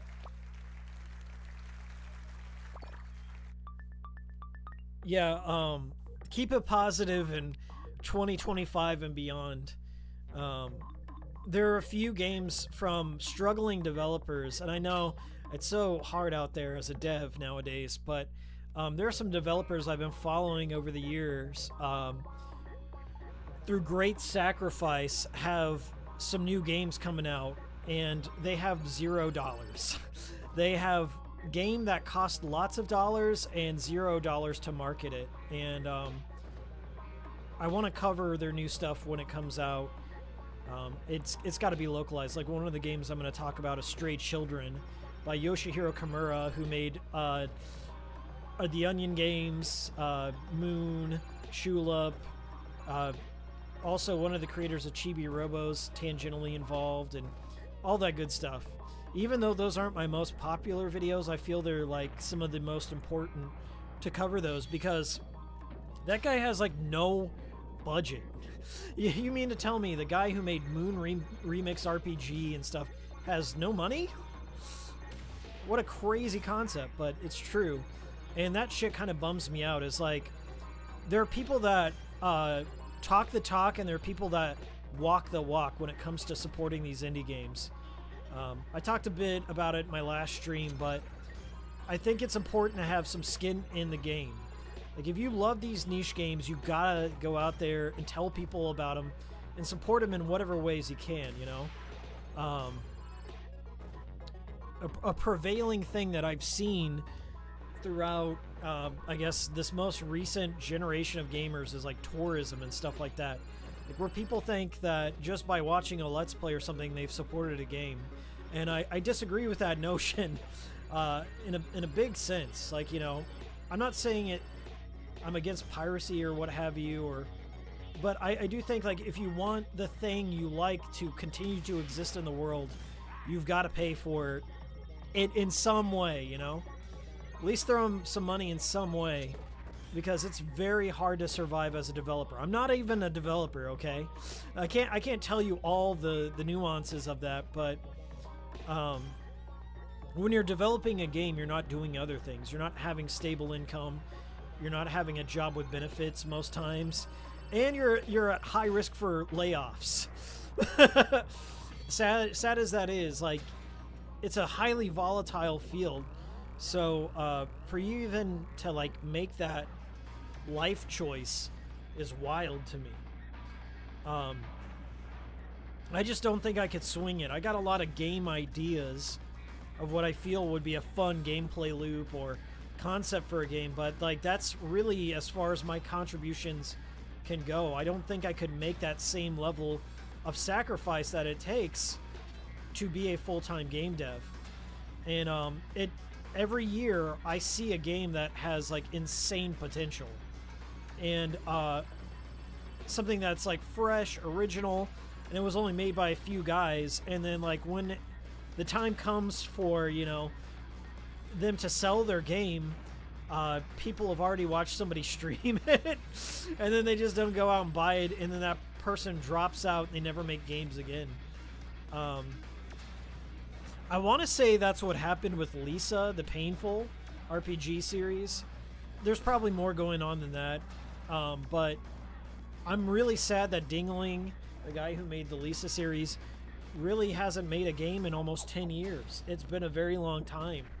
And I wonder if he, like, he had like this conversation in his head, or if he just like felt he got this weird fan base. And I gotta say, Lisa, as a fan of Lisa, they have like a weird Tumblr kind of fan base that are very passionate in both areas. There's good passionate people that, you know, make good fan art, or they make their own fan games and stuff. And then there's like those weird Five Nights at Freddy's kind of fans. Oh my gosh, thank you so much, Matthew, by the way. We just got a super chat for $50 from Matthew Eagley. Thank you so much. Matthew says, "You're a superstar at the Sincerity Factory, Miles." Well, thanks. We try and keep it real here, even to our own detriment at times. We try and keep it real here. Thanks so much, Matthew. Always a big supporter of the channel. What was I saying? Oh, yeah. Dingling, who created Lisa. I don't know what went on with this dude, but I think there's like a combination of many things. I think he had some things happen in his personal life, which I've heard about, but I'm not going to share. So there's, you know, personal factors. And also, it's just like he made 3 really interesting games out of RPG Maker. So he probably had like, you know, a low budget, not a lot of overhead, but maybe like the expectations of Lisa didn't like match up with the fan base and stuff like that. Maybe like he looks at something like Five Nights at Freddy's and sees like the wild success of that, and like, or Undertale or something like that. And I truly feel Lisa is a better game than at least Five Nights at Freddy's. I don't care if I get crucified for that. I enjoyed Lisa probably more than any indie game I've played in my lifetime. But I know like there's a lot of sacrifice that comes with making game development, and nobody wants to hear sob story. You know, like I've seen veteran developers, you know, even as far as like Slitterhead that just came out. Veteran developers who have been in this industry for decades, you know, that have made the most influential games on the market, struggle to find success in today's market because, like, sadly, not many people play games. As sad as that sounds, it's true. Like, there's a lot of tourists, there's a lot of liars, I guess, or people that just get everything they need from a trailer. They get everything they need from a YouTube personality or something, and they don't want to assume any risk. They don't want to risk potentially not enjoying something, or, you know, only half enjoying something, or maybe it doesn't live up to all their insane expectations. And I think that is another thing about modern games. Is like it is a problem where like expectations are way too high. Not to say like, you know, games shouldn't aim for their best, but it's almost impossible to please everyone. And when it comes to like new experiences, like things that have never been done before, you can't necessarily, like, gamers don't know what they want, is what I'm getting at. Gamers do not know what they want out of a game.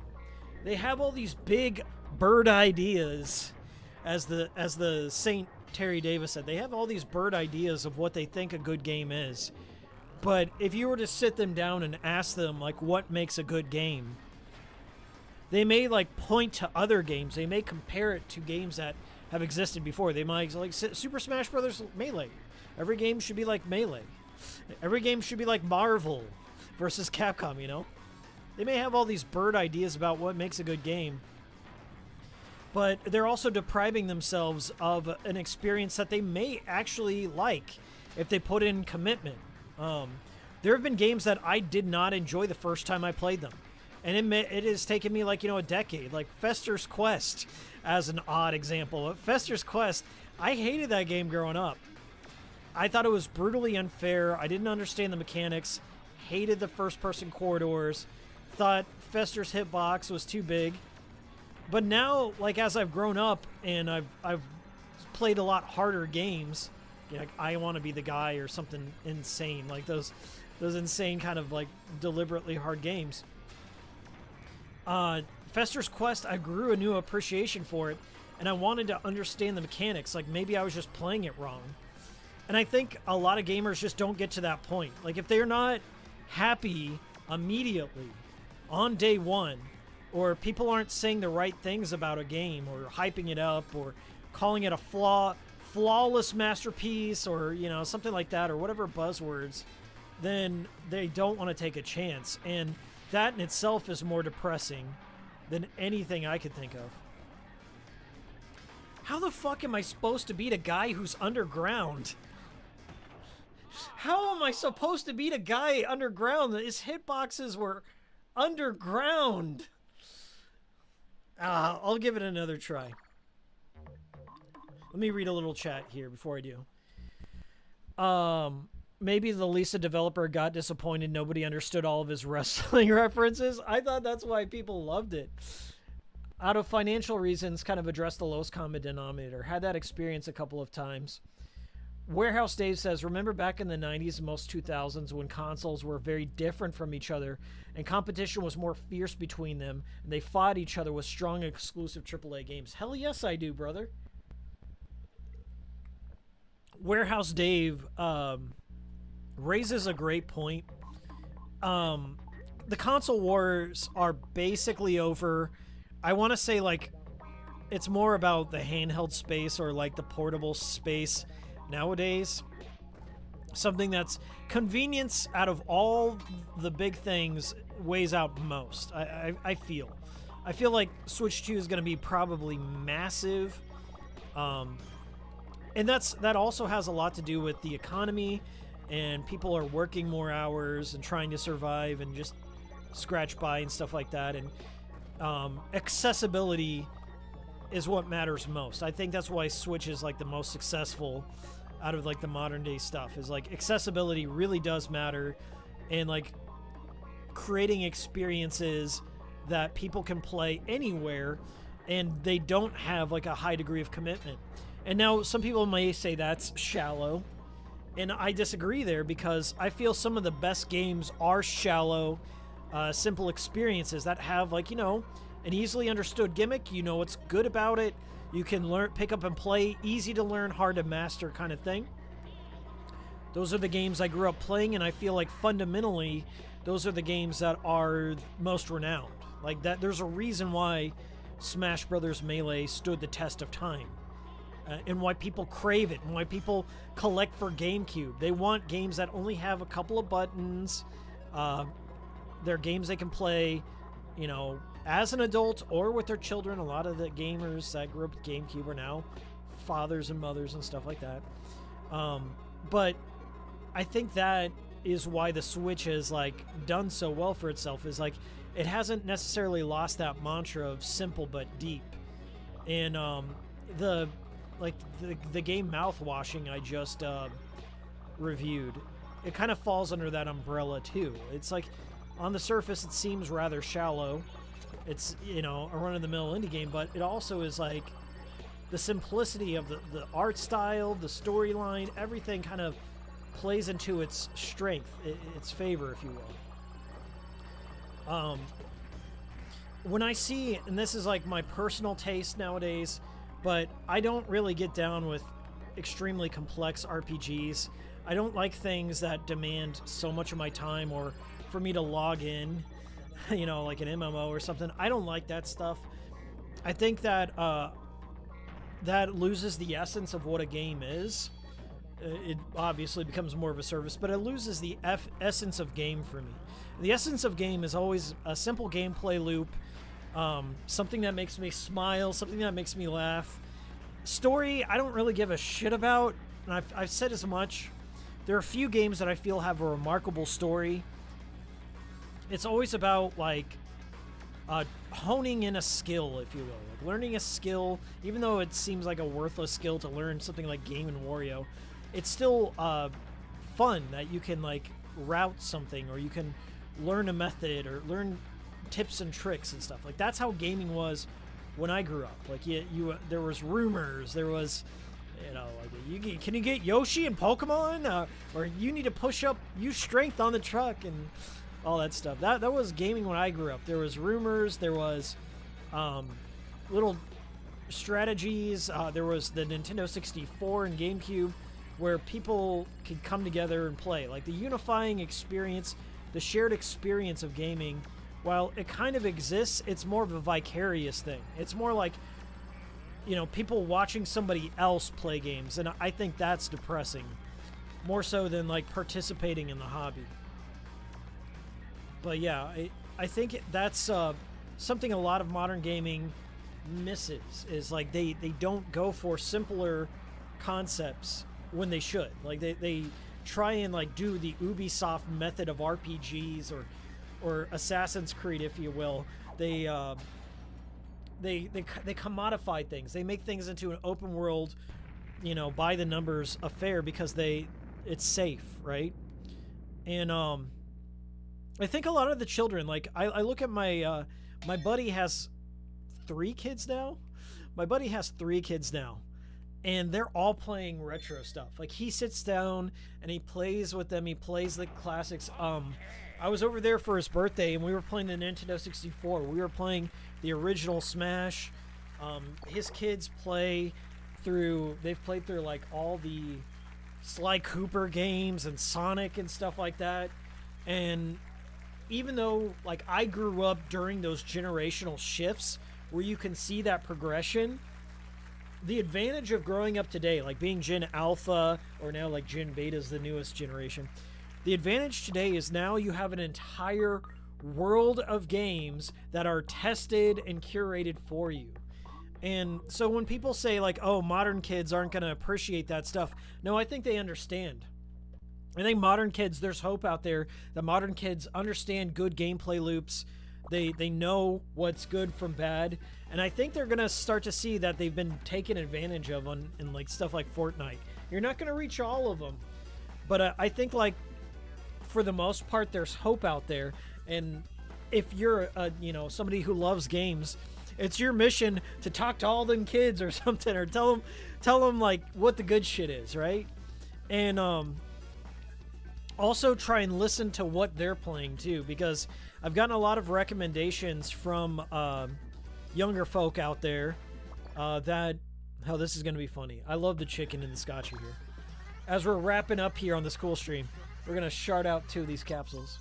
But don't close your mind off to the new shit too, because as much as people like to trash on modern day pay to win slop, there's some good diamonds in the rough out there, and if you close your mind off to it, you may be missing out on the good shit. I see a lot of kids speedrunning old ass games. It's always a pleasant surprise. Yeah, kids are running like Super Mario Sunshine. Believe it or not, like Mario Sunshine is like one of the most beloved games. Some kids consider that to be the best game in the series, and I'm not against it. I do like Sunshine okay. I wouldn't call it my favorite by any stretch. I actually kind of prefer Galaxy over Sunshine. But that's me. I'm a wee guy. Hey, Kiddu Belmont with the $20 super chat. Always good to see ya. Blessings of not KG. We're not doing blessings of KG anymore. We're doing blessings of Hikiko upon you. Blessings of Hikiko. You're gonna get that. Kiddu says, Happy New Year's, my brother. Playing the second Yakuza PSP game at the moment. Did you enjoy them? Black Panther? Yeah, they're great for PSP games. They're a little rough in terms of like the Yakuza on the grander scale, but they're not bad. They're very solid. I talk about them in my PSP video. Go check that out if you haven't. I've now titled it a PSP in 2025. We're ahead of the curve. Okay. It's not that old of a video. I want to get a Vita video out in 2025. I had a lot of stuff come up, primarily the Silent Hill 2 remake video. Took up a lot of my time. So don't fret, Vita Island residents, everyone who loves the PlayStation Vita. Do not fret. I didn't forget you. You're not going to be left behind. In 2025, we're going to talk about the Vita on the channel, so look forward to that. Somebody also asked me to do a video on the Steam Deck. I don't know if I do that. because like there's not really much more to say. I don't think enough time has passed. It's not a curiosity like the Vita is a curiosity, if that makes sense. But I don't know. I'm kind of on a GameCube kick lately. I'm also on a Platinum Games Clover Studio kind of kick lately. I'd like to talk about something Clover related. I have talked about one Platinum game. I talked about their first Platinum game, Mad World, on the channel. So if you haven't seen that, there's a decent video on there. There's a lot of ports and mods for the Vita. The Vita, I do talk about the mods. I talk about the upgrades, the games, and what have you. I wrote a bunch of the script already, so and I recorded most all the footage, if not all the footage. So I just got to sit down and record everything and do the old editing dance, and we'll get something out there. Where are we at right now in terms of the stream? Oh, we're about 2 hours. That's not too bad for a stream. I really appreciate you guys for the small amount of time. So let's switch over. We're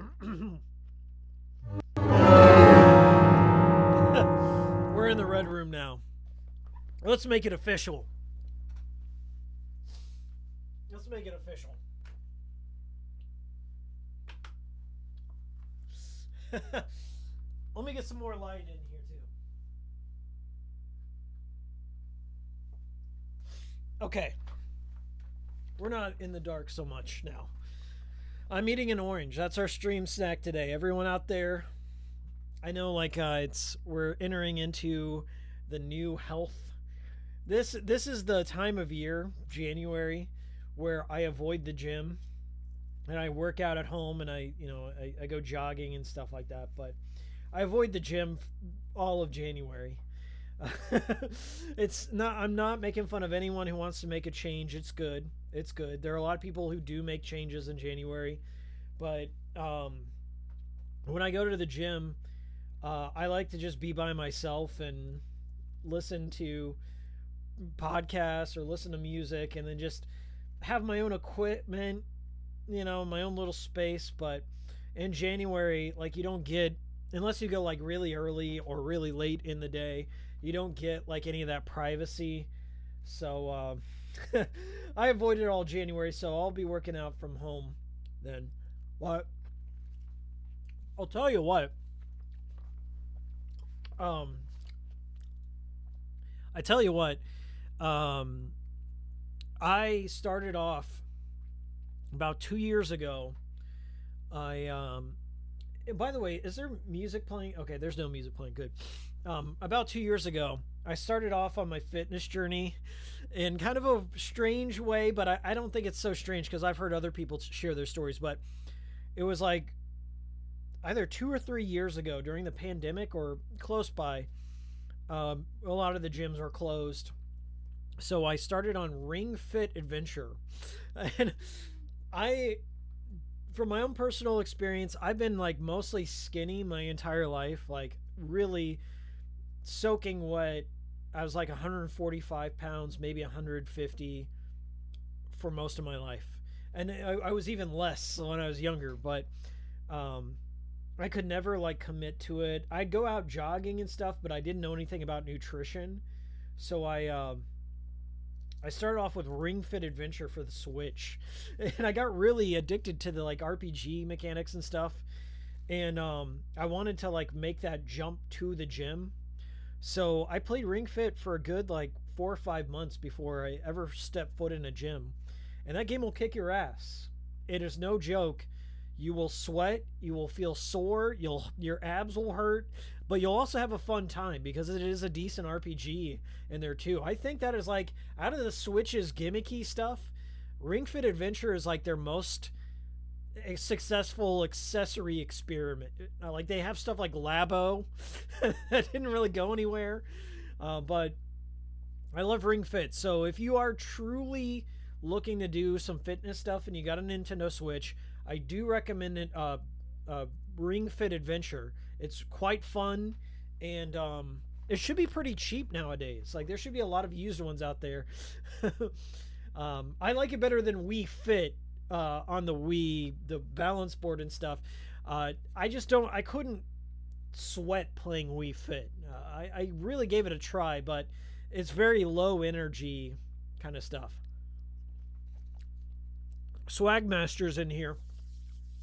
Ring Fit's how I got started too, before going to the gym. It's a good gateway. It's a good gateway to the gym. I'm happy for you. I hope you're still going. Yeah, I don't want to, get into my whole workout kind of thing. I should probably go to the gym more. I go on average about like 3 days.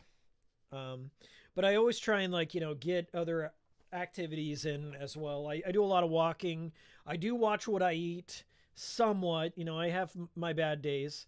It's really hard to be good in America during the holidays, but I do try and watch what I eat. I don't drink as much soda anymore. Like, this is as crazy as I get most of the days. Like, Monsters, they're 0 calories and stuff, and they're kind of like a good pick-me-up every once in a while. But all right, so this is going to be like our Q&A kind of section, since we're only about 2 hours in. So for the next 20 minutes or so, if you want to talk about the new year or anything, really appreciate it. And then we'll sign off, and then you guys can all go to your collective New Year's things. I've got a New Year's thing I'm going to tonight. Hopefully I'm going to play Smash Brothers. I asked the host if they had a GameCube. They said their GameCube's not working. So I was going to bring my GameCube. And then I asked the host, I'm like, do you have a CRT? They're like, it's in my bedroom. That's not going to stop me. I'll go in their bedroom and I'll hook it up there, and we'll just go on their bed and play Smash. I don't know. Maybe we'll just play it on Switch or something like that. Navon Dim here says, do you improvise while shooting? It feels so natural. That's a good question. So I kind of take after my inspiration is Joe Bob Briggs. I grew up watching him. I really like his off-the-cuff style. I do improvise while I shoot the quote-unquote live action scenes. So like when you see me and I'm sitting in the chair and I'm talking to you, that has a format per se. Like I kind of know what I want to say, but I don't like stick to the script religiously. I just speak like I'm speaking to a friend or somebody I'm trying to entertain or something like that. So the live action stuff you see when I do my videos, that's mostly improvised. I have an idea of where I want to go. I take a lot of takes. There are times where I just film something over and over until I get what I want to say out correctly, because sometimes I can't even put it into a script, how I organize my thoughts. But there are times my narration is mostly scripted, but I do go off the script sometimes whenever you start to know, like when you sound unnatural. And there will be times where I'm just like, that didn't sound right, or I cut things out because I'm being redundant. So yeah, a little bit. I do script it. I do improvise. Favorite Metal Gear Solid game? Does Metal Gear Rising count? In terms of Metal Gear Rising, in terms of Solid game, the Solid line, I like the first one quite a bit. I think for the PS1, it's one of the most remarkable titles on the platform. I got a Pizza Hut demo. I don't know if you guys know this lore, but in America, Metal Gear Solid, the way it was introduced to a lot of us, of course we had the NES Metal Gears, which aren't official, but Metal Gear Solid was introduced to many of us through a Pizza Hut demo. It was a demo disc that came with, I think it was the New Yorker pizza, which is ironic because Reggie Fils-Aimé came up with the New Yorker. But if you got a pizza, a large pizza from Pizza Hut, they give you a demo of PlayStation games. And on that Pizza Hut demo, there was Metal Gear Solid 1.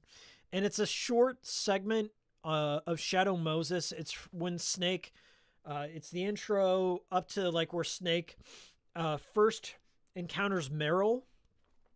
And I ran through that as a kid like maybe 10 times. I was looking for every little secret. I was messing around with the mechanics. I was learning how to, be stealthy and all that. And I also found an Easter egg that I actually wrote in. I wrote into GamePro. This is how old I am. But when I was a kid, I played that Pizza Hut demo of Metal Gear fucking a million times.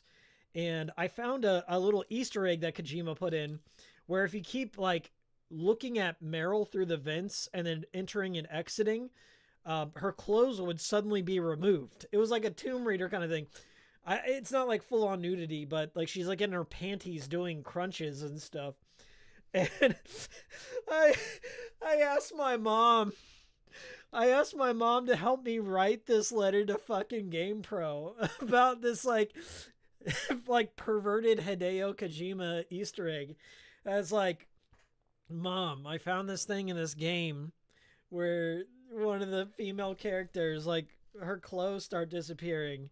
No, please help me write this. I want to send this into GamePro. And I think it just went straight into the bin. It didn't reach GamePro, but then I had to like tell my mom about it. She was cool though. She was cool with it. She supported my gaming habit, and she did get me Metal Gear Solid, so it was very nice of her. Yep.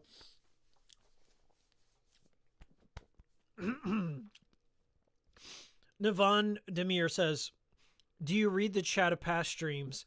I said so many nice things today that you missed. I try to every once in a while. Like it's hot. YouTube's chat system is kind of weird to wherever it's in time with the stream. So for me to read past chats to a certain point, I would have to rewatch that part of the stream. And I don't always rewatch all my old streams unless like I made a mistake or something really funny happened. So I'm sorry if I missed a chat. I really, it's not required that anyone donate or whatever to get a question answered. It just really truly helps your chat stick out from the rest of them. So if somebody's nice enough to donate, I want to make sure their donation is read. And it's also hard to like read all the chats at once, because a lot of them come in, and I'm very thankful for that problem. Let's see. You guys are asking some amazing questions. I'm having fun with this. I got to go here in about 20 minutes, so we got 20 minutes left. Maldo says, I wanted to say thanks. I played Guitar Hero Man. Thanks to you. It was a blast, and I just want to keep playing. Thanks for the recommendation. Oh my god, do I have it? Let me see if I have it. Oh, I don't have it on the... I'm going to do it. I'm going to jonkler this. We're going to switch back. I'm going to do this just for you, Melda. Let's see if it works. You win! We'll do it one more time. You win! Yeah, thank you so much, Meldo. Well, it's good that we got some more Guitar Hero heads. Once a year I stream Guitar Hero Man. The last time I did it was in 2024, early 2024. I beat the game on stream. So if you go on the Cool Stream playlist, there is a full playthrough of Guitar Hero Man. So if you ever wanted to know what my favorite rhythm game is, it's Guitar Hero Man. Also, I got a t-shirt. A fan super chatted during that stream, and I used that money to buy a Guitar Hero Man t-shirt. So I have one. The next time I stream Guitar Hero Man, I'll wear that t-shirt for you. All right. What else we got? Navon asks, favorite bands? Oh, that's a tall question. Recently, I've been listening to Belmont, which is kind of a Midwest, easy, hardcore band. All-time favorites, Slow Dive, their shoegaze band. Of course, Morrissey and the Smiths in particular. I love Hateful Hollow, The Queen is Dead. I like The Cure. I only like one Cure album, that's Disintegration, and my favorite song off that album is Disintegration. I like a lot of... I like a broad variety of genres. If we're talking about like, I don't know, new metal, I've been revisiting a lot of new metal, some old Korn, and other stuff like that. I listen to a lot of video game soundtracks as well. Favorites, of course, Nier. I love the Nier soundtrack, Deadly Premonition. I use D4 in almost every one of my videos, so if you want to know where a lot of my music comes. Akira Yamaoka. I was vibing with the new Silent Hill remixes he made. I use Akira's Let It Die soundtrack as the intro to the cool stream. He did like 100. Akira Yamaoka produced over 100 songs for Let It Die, and most people will never listen to him. It's such a tragedy what happened with that.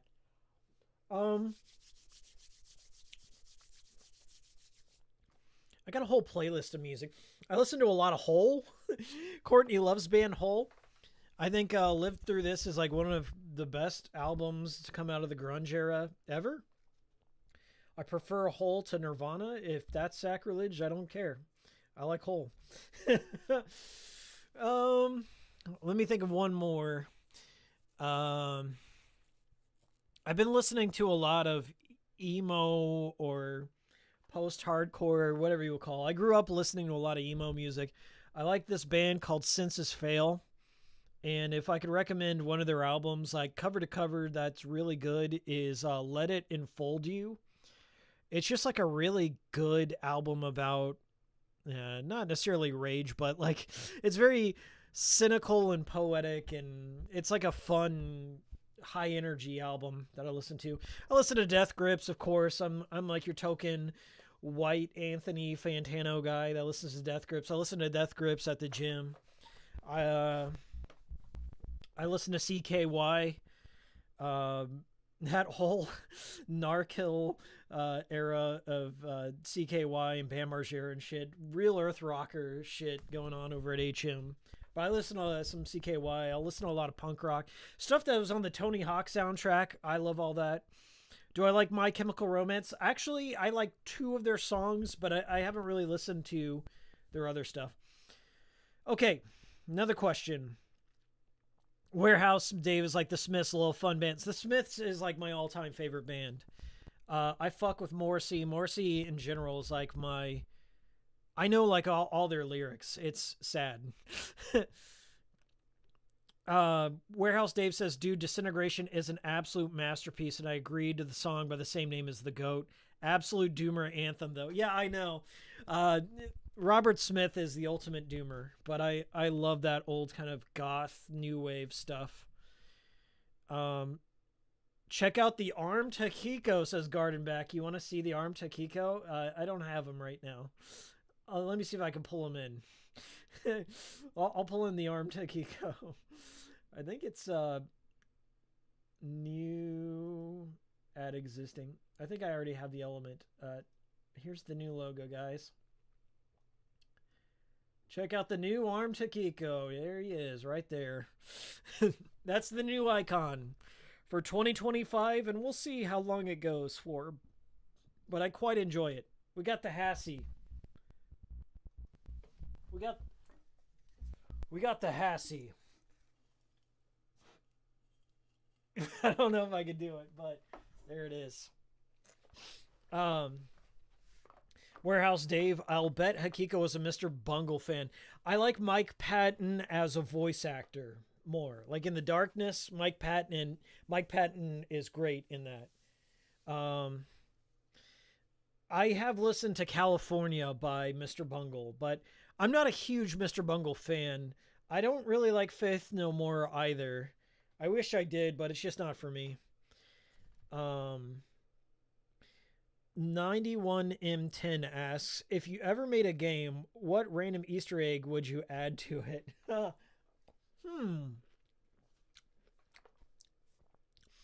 I probably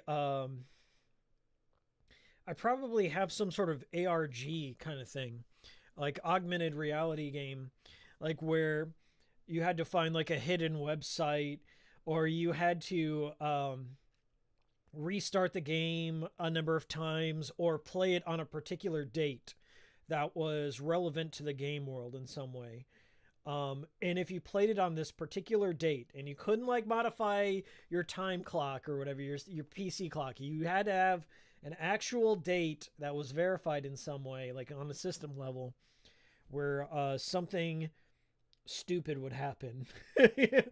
Like either it would break the timeline of the game or do something contradictory or unlock a fun little mini game of some kind. That I would do that, like, because I missed that about PS2 games.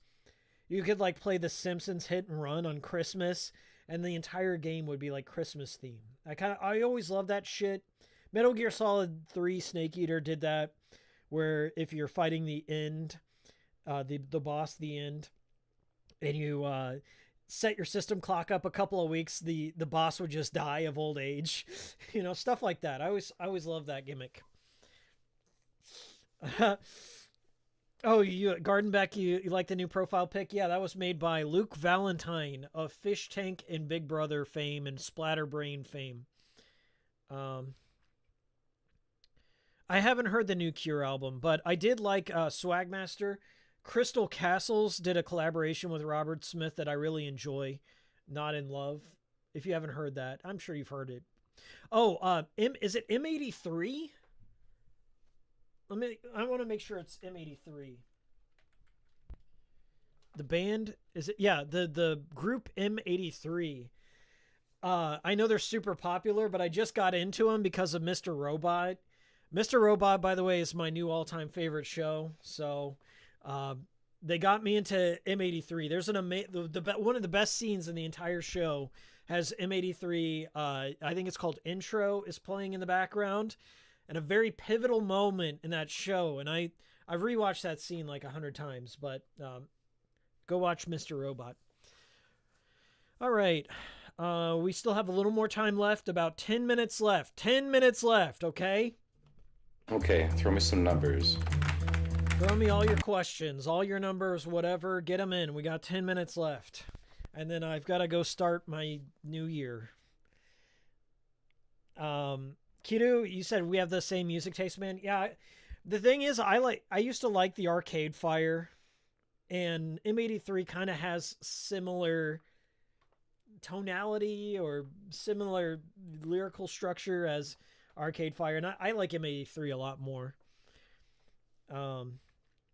Yeah, they did kick off the big synthwave movement in the late 2000s, but they just missed me. I missed them. I don't know what I was listening to at the time. Probably a bunch of shoegaze and chiptune stuff. Did you ever get the Punk-O-Rama compilations from Epitaph Records? Yes, and I also got the Atticus Dragging the Lake by Atticus Records. When I was younger, Atticus were a big fucking deal. Blink-182, Finch, I think Alkaline Trio were on them, but yeah, I got exposed to a lot of music through those compilation CDs. Nowadays, it's like Pandora and Spotify and YouTube. Crazy Taxi with Bad Religion, Offspring. Oh, hell yeah. Yeah. I hope that's my one wish. My one wish for Crazy Taxi 2025, which they are making, by the way. They got to get Offspring. If they don't get Offspring involved, I want no part of it. Offspring has some phenomenal albums. Ixnay on the Ombre, Americana. What's their first album? The first Offspring album? Is it hold on. Smash. And I didn't look that up. It just came to my mind, but I love the Offspring. They're just a fun band. All their songs are like a couple minutes long, and they're somewhat similar, but they're good shit. Let's see here. Mr. Robot is we got a Mr. Robot fan in here. Mr. Robot is peak. I bought all the seasons on Blu-ray a couple years back. Sage Cage 93. There are a few times in my life where I've fallen in love with a television show just right off the jump, and I didn't have it spoiled for me. Years of reading 4chan's television board did not spoil Mr. Robot for me. Like, I experienced it blindly. I didn't have anything spoiled for me, and the ending was so cathartic. It felt like it truly had a good resolution, and rewatching it, knowing some of the things, when you rewatch it, it's even better because you can see all the setups and payoffs happening. And the way Sam Emeziel wrote and edited and directed that show, it's such a high bar. I don't think you're ever going to see another Mr. Robot in your lifetime. And if you like Deadly Premonition, you know, to be on topic here in theme with the Red Room, if you like Deadly Premonition, you would totally love Mr. Robot. We'll say it deals a little bit with dissociative identity disorder. And it's not in like a stupid Fight Club cheap kind of way. It's actually really well done. All of it's well done. And there's not a bad season either. Yurdix. I think that's Yurdrix, not Yurdix. Oh shit, I'm sorry. Yurdrix says, Happy New Year's Eve, Hikiko. Longtime admirer of your badass work. Looking forward to more next year. Eat 12 grapes at midnight for good luck. I didn't know about that, but I'm going to eat 12 slices of oranges for you right now. Thank you very much.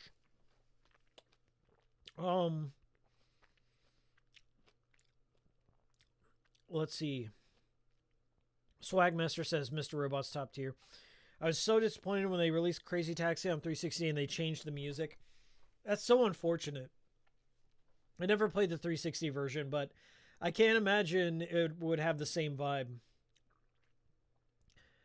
Warehouse Dave says, Hikiko audience has great taste in music and games. Not surprising, but still great to see top-notch chat. Well, thank you so much. Oh, my God. Oh, my God! Thank you so much, Thanasis Dimas, for the 50 euros. Happy New Year. I wish you the best. Wish you the best, too. Thanks so much, bud. And Thanasis Dimas, if you have any questions, let me know. What's weird is I also have like this, I still had like the donation bar back when I did my Deadly Premonition stream. I'm going to take that off now. Thank you so much for the 50 euros. All of that's going to be used. I'll show you right now. Back here. Let's get the camera. Right there. That's what I'm working on right now. I built a little diorama for this Vita video I'm working on. That's the magic. That's how the magic's made. But I have a lot of different things over there. I'm hoping to get that out pretty early into 2025. But it's really going to depend on a few factors in my personal life, but I think we're going to be all right. We will see a Vita video in 2025. Also, if you didn't know, I've released a lot of system videos in 2025. I've released a PS3, a 360, and a Nintendo Wii video in 2025. They're titled as such. Every year, I just release these new videos all at once. Somebody got onto my case about that because every year, to keep up with the algorithm and get my system videos viewed, I just change one digit. I change one digit of my title because technically it is the truth. Like my PS3 video, I made initially in 2023, and I've remade it since. I actually did remake it, but it was a PS3 in 2023, and then the next year it was a PS3 in 2024, and now it's a PS3 in 2025. Same thing with the Wii, same thing with the 360. You just change one digit. The content is still fine. It's still relevant. The information's still relevant, but I'm just acknowledging the year. Yeah, it's fun. Let's see. We got about 5 minutes left. Sorry, guys. I got to go in about 5 minutes here. Let's see.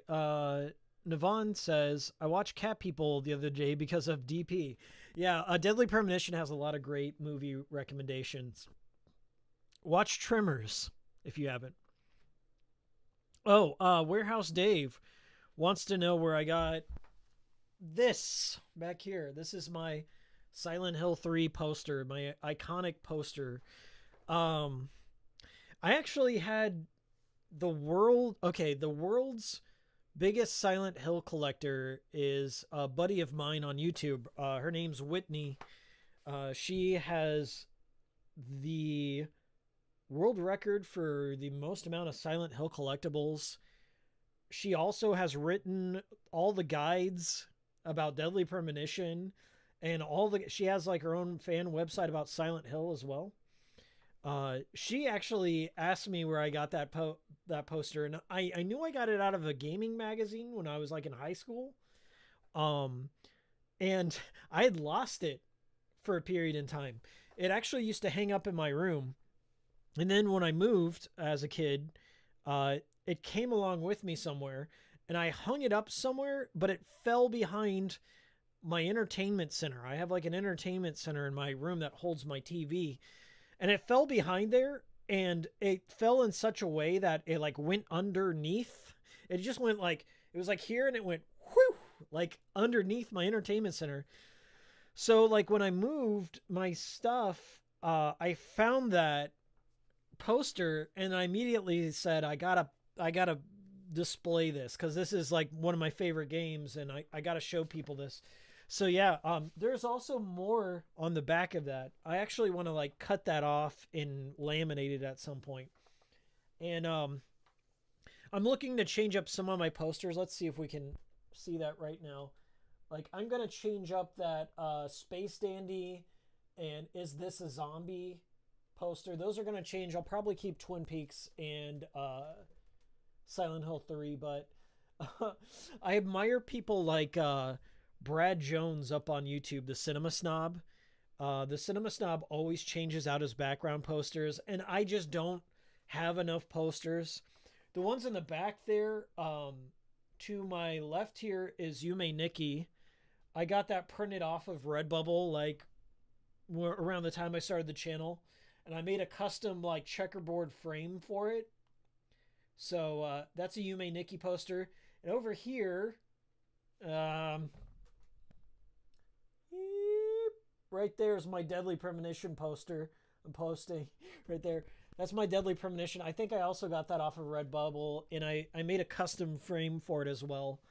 And then right here next to my head is my Devil May Cry 3 wall scroll, and I got that from when I worked at GameStop back in the day.